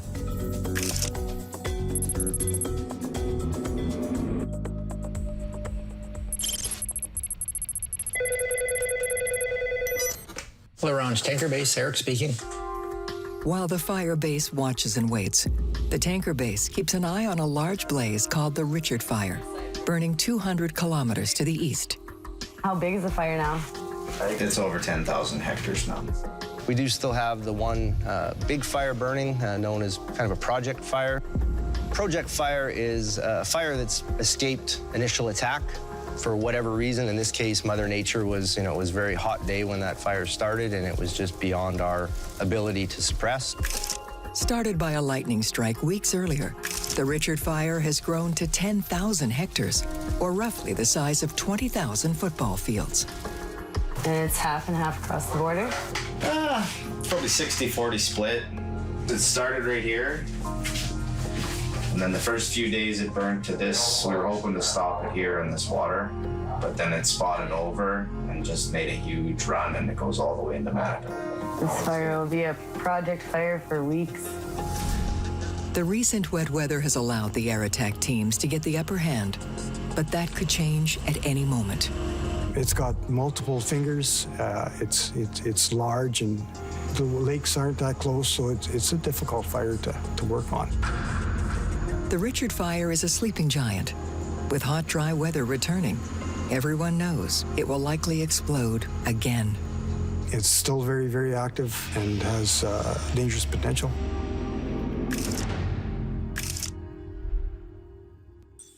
Along with the crews at the bases, there are many others tasked with the vital role of guarding the North. Michelle works for Saskatchewan First Nations Emergency Management, but she's also a captain with the Volunteer Fire Department on Muscadet First Nation, a small community on the edge of the boreal forest. We have approximately 25 volunteer members, which means we're on call 24/7. So we respond to a lot of structure fires because we are a structure-based community, as well as grass and wildland fires. Any emergency that could possibly happen within our community.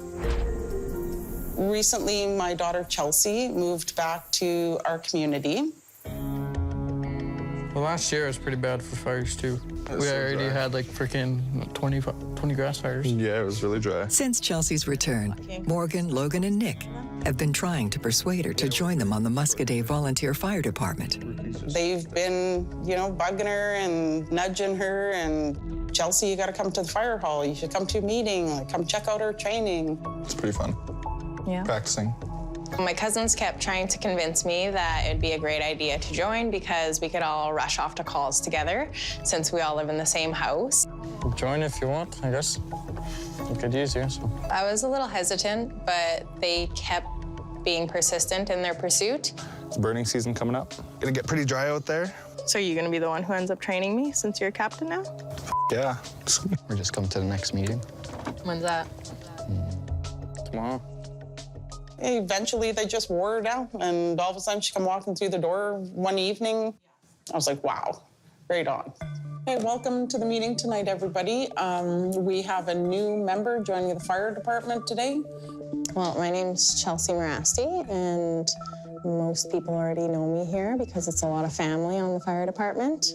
My mom, first and foremost, has been on the fire department since I was young, and I always really looked up to her for that. Would you like to tell me why, after 23 years of me being on the fire department and not one of my daughters joining, all of a sudden Morgan and Logan bug you, and all of a sudden you're here tonight? In her eyes, you can tell she was happy, but she said something cheeky. You say not wanting us to burn? Welcome to the fire department, Chelsea. While Chelsea prepares for basic training, an alert at the L'Orange Fire Base sends everyone scrambling. We got a call from the detection aircraft, and they let us know of a fire out, and it was in Denair Beach area. We dispatched a crew immediately. For the initial attack crew, every second counts. The longer a fire burns, the more likely it will become impossible to control. You want to get to that fire as fast as you can, not give it a chance to get big, you know. How big is the fire now? I think it's over 10,000 hectares now. We dispatched a crew immediately. Fire will be a project fire for weeks. With hot, dry weather fanning recent lightning strikes, the crew from L'Orange makes their way to a fire spotted by the detection plane. As we got closer to the fire, Roger told us that we were getting to that he could see the smoke. We circled around and assessed it from the air. In order to slow the blaze down for the ground crew, water bombers working the nearby Richard Fire swing by to hit the fire from the air. Before we could get down and land, we had to let the water bombers and the bird dog do their work first and get a couple drops in on the fire.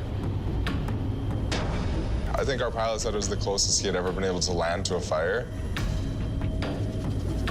Unloaded our stuff. We hooked up the bucket so that he could go get some water. The pilot had to hover there and wait an extra minute for the planes to go back over before he could take off.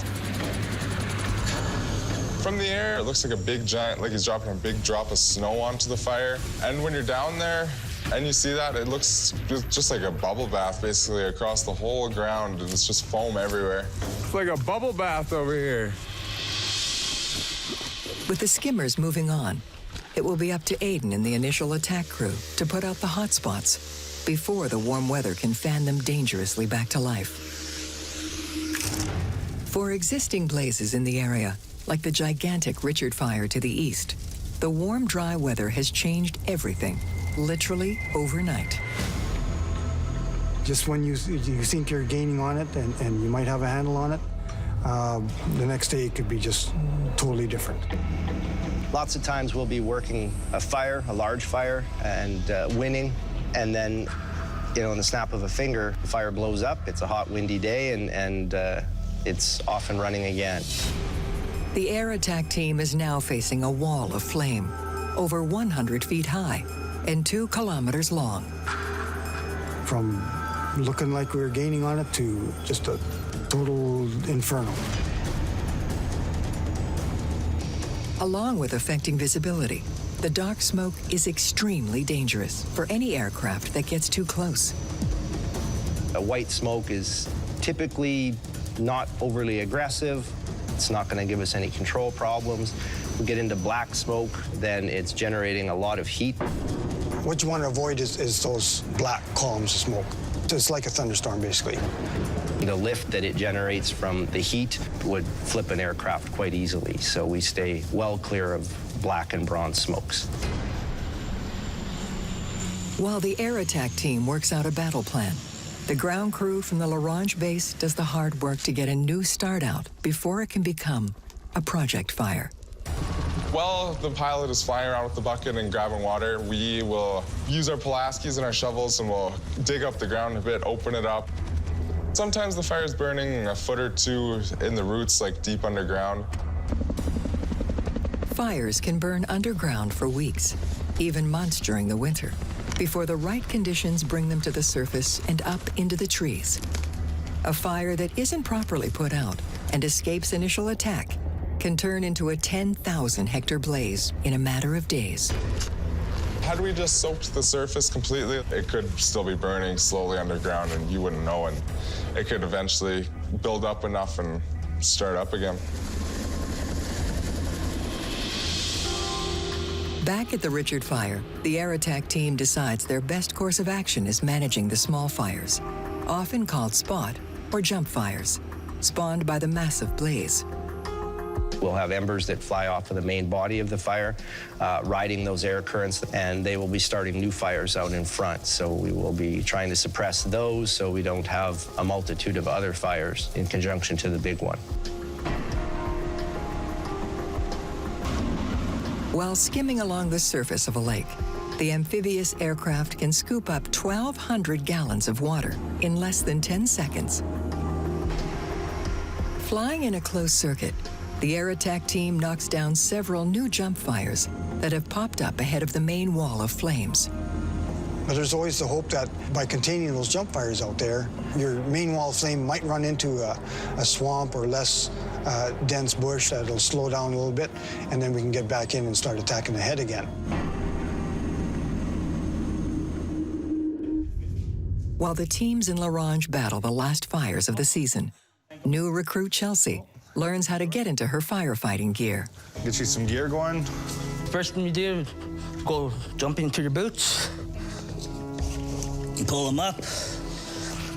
Once you get your bunker gear, you get to train on the SCBA, which is self-contained breathing apparatus. Throw it on with the backpack. The self-contained breathing apparatus is a firefighter's lifeline in the heat and smoke of a burning building.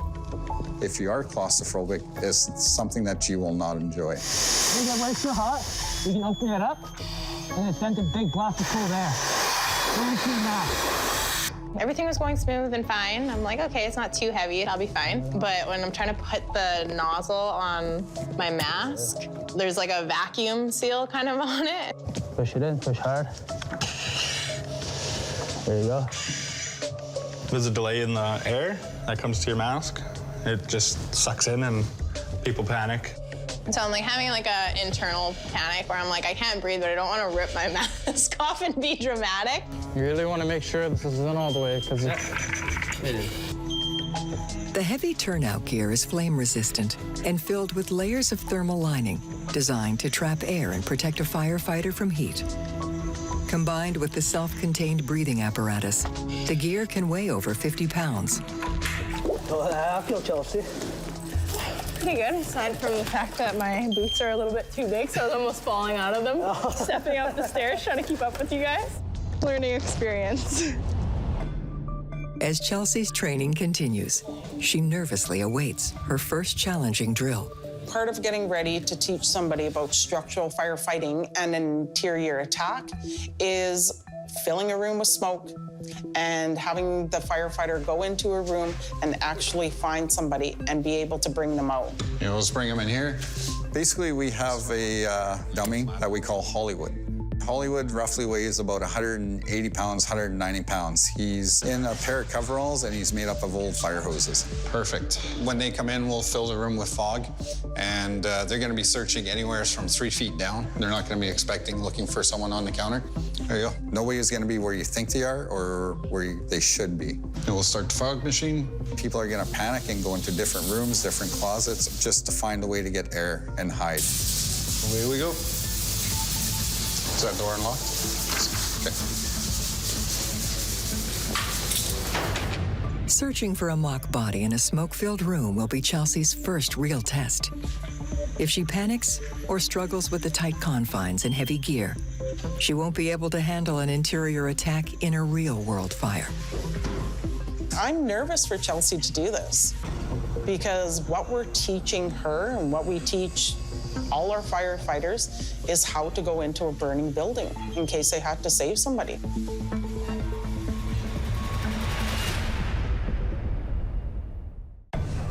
Part of getting ready to teach somebody about firefighting is filling a room with smoke and actually find somebody and be able to bring them out. I'm nervous for Chelsea to do this.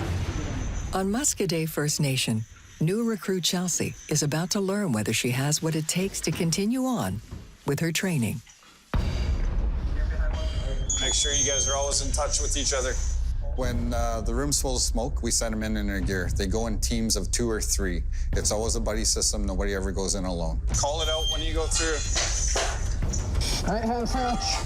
Troy hid the dummy somewhere, and they kind of messed up the room, so it's not how you normally would walk into it. It can be pretty intimidating at first, not knowing where you're going and how to do it. You can barely see your hand in front of your face. It's so smoky in there. We're going right. One person will have their hand along the wall, feeling away, feeling around the outside of the wall. The person behind that person will be holding that person's boot and reaching out to the center of the room. Otherwise, I'm just trying to see what little bit I can where my hand's reaching out to in case I touch anything. You're never letting go of that wall and your fire hose. That's your lifeline. You just turn around and that hose is going to get you to safety. I remember drilling it into all of them. Think about those kids who are hiding in a closet. Think about those kids who are curled up on their beds. Don't forget anything. Morgan put his hand up on top of the counter, feeling around, and grabbed it from there. And then he kind of had to show me how we go out with this now. Just walk out there.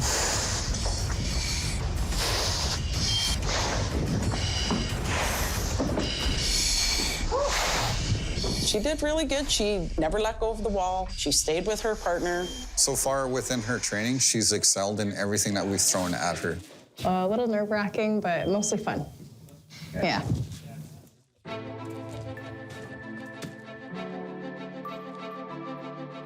As Chelsea moves on with her training, ground crews from L'Orange finish up their initial attack on the fire near Denier Beach. Hard physical labor and support from their helicopter have put the fire out before it had a chance to grow any larger. We have to write in our notebooks every time we lift off from base, every time we get back to base, every time we get to a fire, what we see at the fire, what we did at the fire. Our #1 priority is protecting human life and make sure everybody comes home safe at the end of the day. The boys have been doing really good work. In the days ahead, crews battling the Richard Fire welcome a seasonal change in the weather. We're getting on in the season. The last little while, the winds have been calmer and so you're making progress. With cooler temperatures spreading across the boreal forest, air attack and ground crews are finally able to put the weeks-long project fire completely out. Back on Muscadet First Nation, Chelsea's final drill of the month involves a full team response to a mock fire call in the community. We were just playing pool up here, and we got a call, and we all had to just take it like a serious call.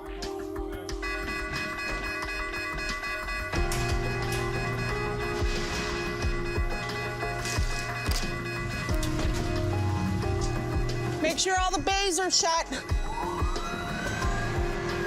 It's pretty exciting, just even doing the training scenarios because I'm still newer to it.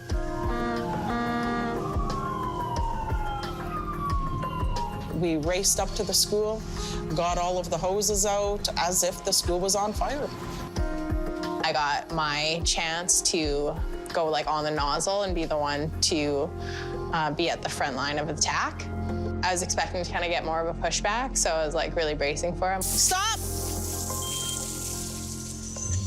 Chelsea's doing awesome. She's brought this spark with her, right? And that's just her and her personality, you know, always wanting to make things fun and, you know, that newness to everything, right? I'm starting to feel more like a real firefighter doing these trainings. The more trainings we do, the more calls I hear us getting, the more experience I get, so I feel a little bit more like I'm stepping into my boots.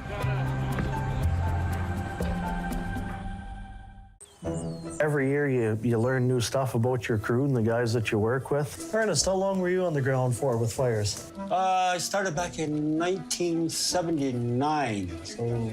I wasn't even a thought in 1979. Well, I knew he had worked for a few years, but I didn't think it was that many years. You said you did time in the fire tower?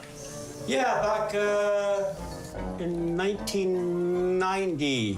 You just sat up there all day and looked at the trees? Yeah, just looked around, see if there's any smoke coming up. Well, as long as you had something to listen to, I guess it'd be all right, or something to read. I'd go nuts just sitting up there looking at trees all day. I don't think I could do it. You've almost seen as much as Matthew then. Oh, yeah. I think I started before he did with the government. Huh. So, yeah, he learned from me. And so you taught him everything he knows? Oh, I don't know if we can say that. I was fighting fire when he was still bouncing in his daddy's Coming up on Guardians of the North. Coming up, we have the First Nation Regional Firefighting Competition. There are some big shoes to fill.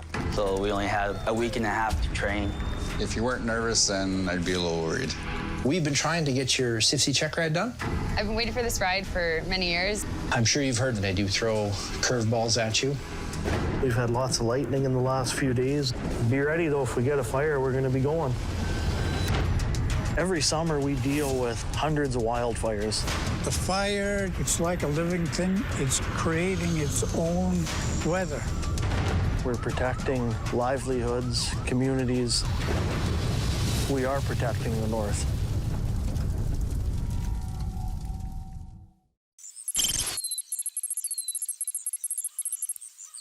We're getting towards the end of the season here. There's still a chance for fires, though, so don't get too complacent.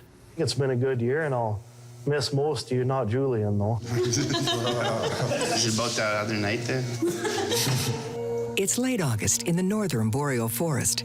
Although the weather is still hot, the approach of fall is bringing shorter days and lower humidities. It's cooling off lots, like you'll notice. You get up in the morning and your vehicle looks like it's been rained on, and the RH gets really high at night, and that helps out. There are less fires that way. For rookies like Aiden, it's been a summer of trial by fire. Early season jitters have given way to a growing sense of confidence on the front lines. Our young guys did really good. They gained some experience this year, and should have picked on them a little more, I think, but...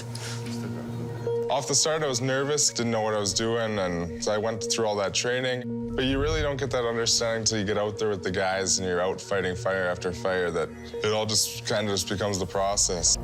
Be ready, though, if we get a fire, we're going to be going.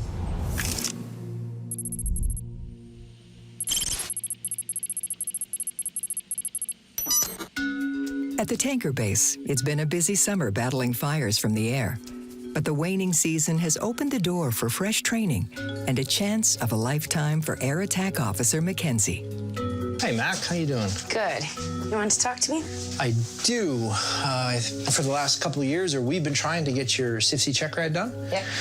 So we have a request from the PA National Park to do a training flight, and I think it'll be a really good opportunity to get your check ride done. So I've been waiting for at least 5 years now to do my CIFC national certification, and this opportunity finally came up, and I was not expecting it this week. CIFC, or CIFFC, is short for Canadian Interagency Forest Fire Centre. If Mackenzie passes their national certification check ride, she'll be able to fight wildfires across Canada and around the world. It's not going to be a real fire, of course. It'll be a staged fire, but it's going to have quite a bit of complexity to it. Mackenzie will have to lead a coordinated attack on a mock fire burning within the boundaries of the Prince Albert National Park. As part of the test, Eric will be giving Mackenzie unique challenges she'll have to overcome quickly if she wants to pass. I'm sure you've heard from other AAOs who've got their certification that I do throw curveballs at you. I need to see how the air attack officers respond to unexpected problems that happen in the cockpit and how they deal with that and move past it to complete their mission. Mackenzie's been waiting years for this opportunity. If she passes, she plans to reward herself with a tattoo she's designed specifically for the occasion. In my first year fighting fires as an air attack, I started drawing a tattoo, and I said I would get it as soon as I was nationally certified. It's basically like a fire scene with aircraft, kind of graffiti, my style graffiti. And so it has things to do with fighting fires on the ground because I previously fought fires on the ground, and then has stuff to do with aircraft as well. I don't know, it's hard to explain. It's kind of one of those things you have to see. You run the show, and I'm just going to observe you, performing as an air attack officer and handling all the logistics and the briefings and the communications. Sounds good. It's good? Yep, right on. it. But along with the excitement comes the fear of possible failure. Eric mentioned there's going to be lots of curveballs. That could be absolutely anything, so I didn't know what to expect. Then I started getting really nervous.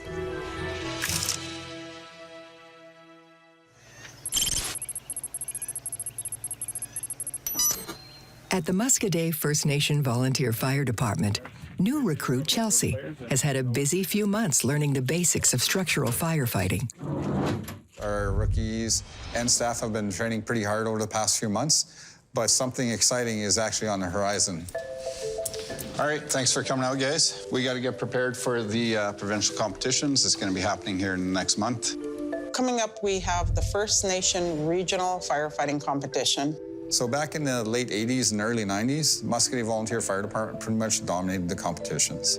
So after being out of it for 15 years and hearing these rookies wanting to step up, that's quite exciting for us. There are some big shoes to fill. Pretty novice team, and we're the ones hosting too, so we want to do good. We're gonna have to build up that muscle memory quick, being a group of all rookies against some experienced people. Yeah, a lot of those experienced people have, 10, 12 years experience. There are some really good teams that usually go into these competitions, and some that I've heard are just insanely fast, and they train for this a lot. What you guys have on your side is your youth. You're just coming out of high school. You guys are all athletes in high school, and, you'll pick it up quick. Thoughts? How are you guys feeling? A little nervous. That'll happen. Nervous is good. Nervous is good energy. If you weren't nervous, then I'd be a little worried.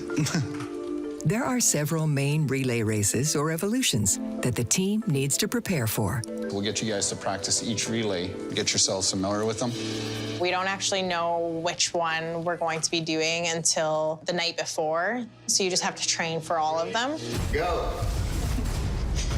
Within the hour, the team begins working on speed drills they'll likely need in the competition, including getting into all their turnout gear as quickly as possible. Yep, what's the time? 41.25 seconds. When we found out that we were joined, I think it was a 2-week notice. So we only had about a week and a half to train. 38.84. 37.13. Better. Pretty sure they're feeling pretty nervous, anxious, and knowing that they have some pretty big boots to fill.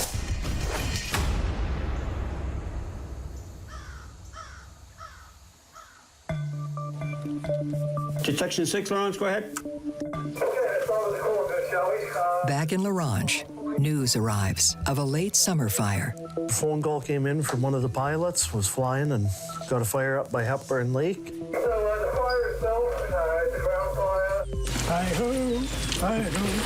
According to the report, the fire is still small, but higher winds in the forecast raise the risk of it suddenly becoming more dangerous. We're getting towards the end of the season here. There's still a chance for fires though, so don't get too complacent.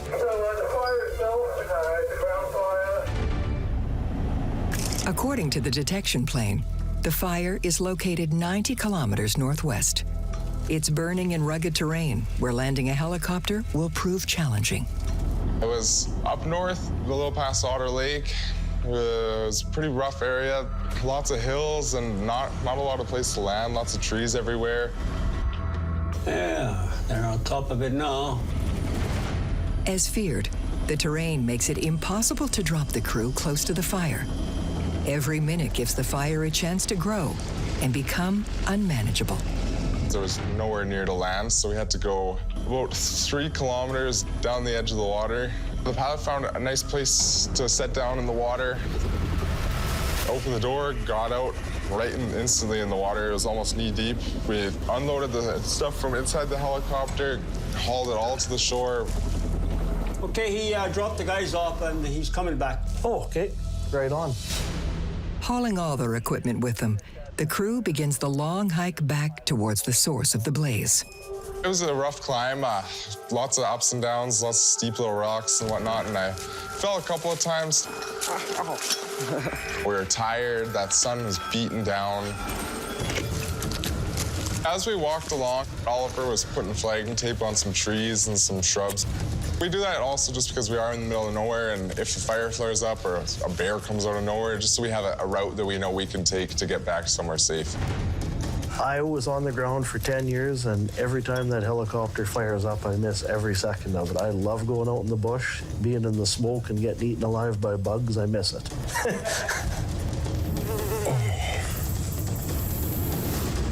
While the initial attack crew hikes to the location of the fire, Mackenzie braces for her looming check flight.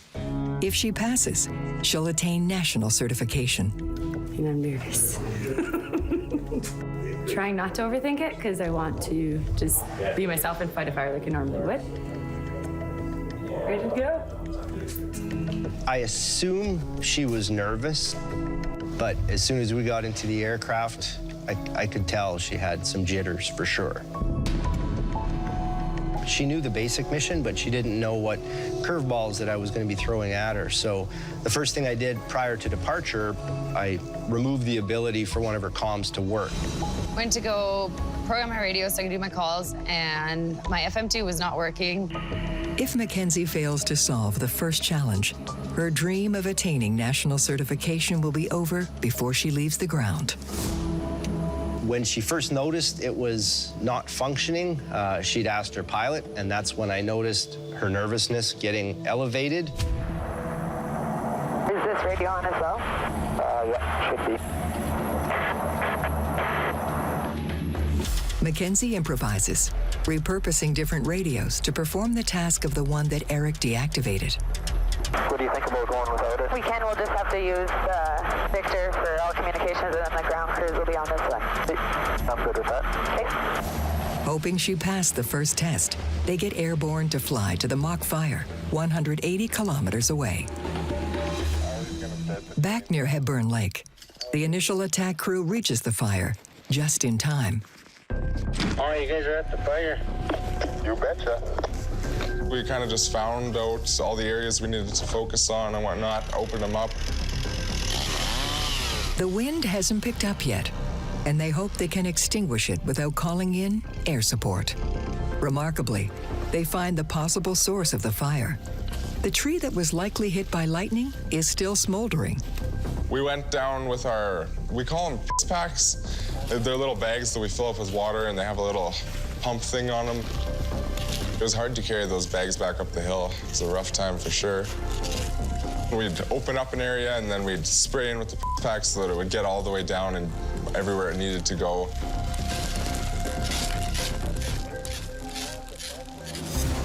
Back in Mackenzie's plane, Eric creates new radio challenges, making communications difficult, and watches her every move as she attacks the mock fire with multiple aircraft. I was super nervous because somebody's sitting behind you and check riding you, so I was sweating, it was hot, and the AC wasn't on in the plane, so we were just cooking. We ended up doing 4 drops with the 580s and 10 drops with the skimmers. The fire was contained enough for us to head back to L'Orange, and the ground crews cleaned it up. Any little glitch, like, I bet she thinks I did that. Totally, the whole thing. Some of them I did, but not all of them. I was super nervous when we landed because I didn't know if I passed or if I failed. Mackenzie will have to wait for a debrief to find out if she's ready to do the job of air attack officer in other parts of Canada and around the world. Back on Muscadet First Nation, training continues for the upcoming firefighting competition. As the competition got closer, we were practicing a lot of different drills for it, trying to replace the nozzles. Oh, watch my toes. Wear boots. Hose rolling. Had to learn how to get it, do it properly. That was one thing. They've been training quite hard within the evolutions to get ready for this competition. The main part of the competition will involve time relays, where teams will have to roll out and connect hoses, then knock down targets. We did it once in our full gear. Only, I'm already dripping sweat. We did it all in the heat, and it was not fun. When you guys are doing this, a lot of you guys are shooting up like this. You're not gonna find your target that way. The easiest way to do it is point your nozzle down, spray up. Okay. Troy gave us a good pointer, and I think that helped us all a lot. Every time you run through it, if you see something a little differently, don't be afraid to bring it up. We're still a pretty rookie team. I'm just really competitive, so that makes me nervous because I want to do good. At the tanker base, it's time for Mackenzie to learn whether she's achieved her dream of national certification. I feel good that it's all done, but I need answers. Hey, Mac. Hi. Maybe grab the door behind you. I would say she was nervous.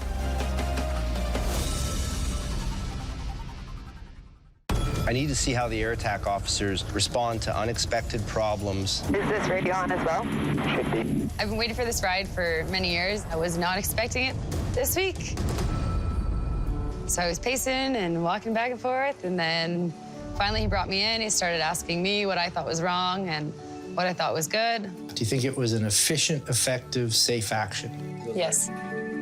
I would agree. When I debriefed Mackenzie, I would say she was nervous. There was some areas that, you know, she can improve on that I would expect to see in any of the AAOs.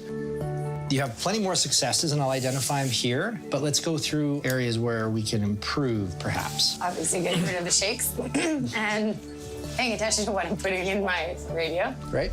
So your FM2 was broken. Yeah. That was your first hurdle you had to overcome, and you did overcome it. Could have been a lot smoother. Slow down. Slow down, yeah. You just stop, you regroup, you reformulate. Could have done things differently. When you overflew that lake... I should have used like 100 meters prior to... Absolutely. Yes. So your job is, first and foremost, the safety of the ground crews, and then second, placement of loads. Ultimately, she did a very, very good job, and I granted her, you know, safety certification. Well done, Mackenzie. My clammy hand, thank you. You can get your tattoo now. Yes. Yes. I could breathe. Literally could breathe after. For Mackenzie, it's a dream come true. And she is now the first woman in Saskatchewan to be national certified as an air attack officer. Since I am officially certified, I will be going to get my tattoo done. So I will be booking that this week, and super excited. Back on Muscadet First Nation, the day of the firefighter competition has arrived.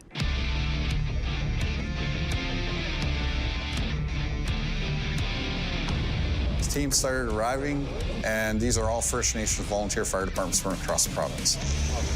My adrenaline was high. I was ready to go. I was excited. It's here to have fun, hopefully. I know they're nervous and I know they're scared. Get it done, boys. But I just keep telling them, go out there and have fun. Nobody expects you to win. Third would be good.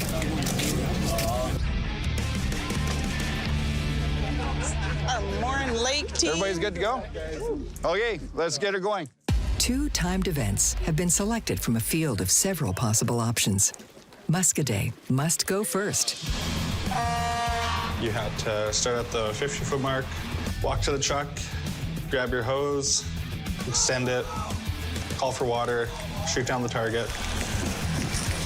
It went bad because of Nick. He opened up the nozzle, and instead of coming out into a straight stream to hit the target, it just come out into a mist. Come on, Nick! Yeah, there's a lot of pressure on me, and I just got nervous. Time! You're the nozzle operator. I know. You're supposed to check your man. We were just laughing at him, calling him a rookie and everything like that. Yeah, one job. You had one job, Nick. We ended up doing a time of 59 seconds. There was a couple errors that we could have kinked out. Muscadet got to sit down and watch how the more veteran teams, such as Fond du Lac and Black Lake, run through their evolutions. Fond du Lac, oh man, they're fast. It's like, holy they're really good. It probably took them less than 30 seconds to do the whole thing. Good job, guys. We were timing it, and I remember we're like, oh my God. Wow. That's good. That's hard to beat. Let's go, Muscadet! You got this! Along with learning from the visiting veteran firefighters, each relay helps the rookie crew from Muscadet improve and gel as a team. I was so proud of because they finished. They just got through their nerves, their nervousness. I think we did pretty good for our first time, and all of us doing it, so. Yeah, it was pretty fun. Good job, Tessa! That evening, we did the award ceremony, and Black Lake ended up getting first place. Muscadet ended up taking 4th place. I was quite impressed with that, going against 6 veteran teams like that. Back near La Ronge, the initial attack crew makes their final flight of the season after several critical months guarding the north.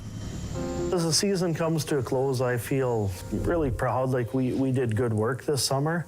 We had some fires that very easily could have got out of control, but we have a great group of guys here that they all know their job, they work really hard, and they were able to get in and kick the shit out of these things before they got up and turned into a problem. So I'm really proud of the guys. Overall, it's been super fun. It's been exciting. It's definitely something you don't normally do. Like, it's not your normal job. He did really well as a rookie in his first year. Had no firefighting experience. He didn't handle the flying really well at the start. I heard he might have puked on the first flight or two, but I'm not sure if that's true or not. But he did really, really good, and we would love to have him back.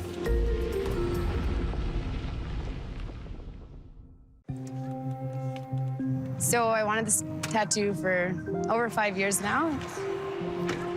What makes it the most important to me is that I'm finally the first certified CIFC air attack officer for females in Saskatchewan.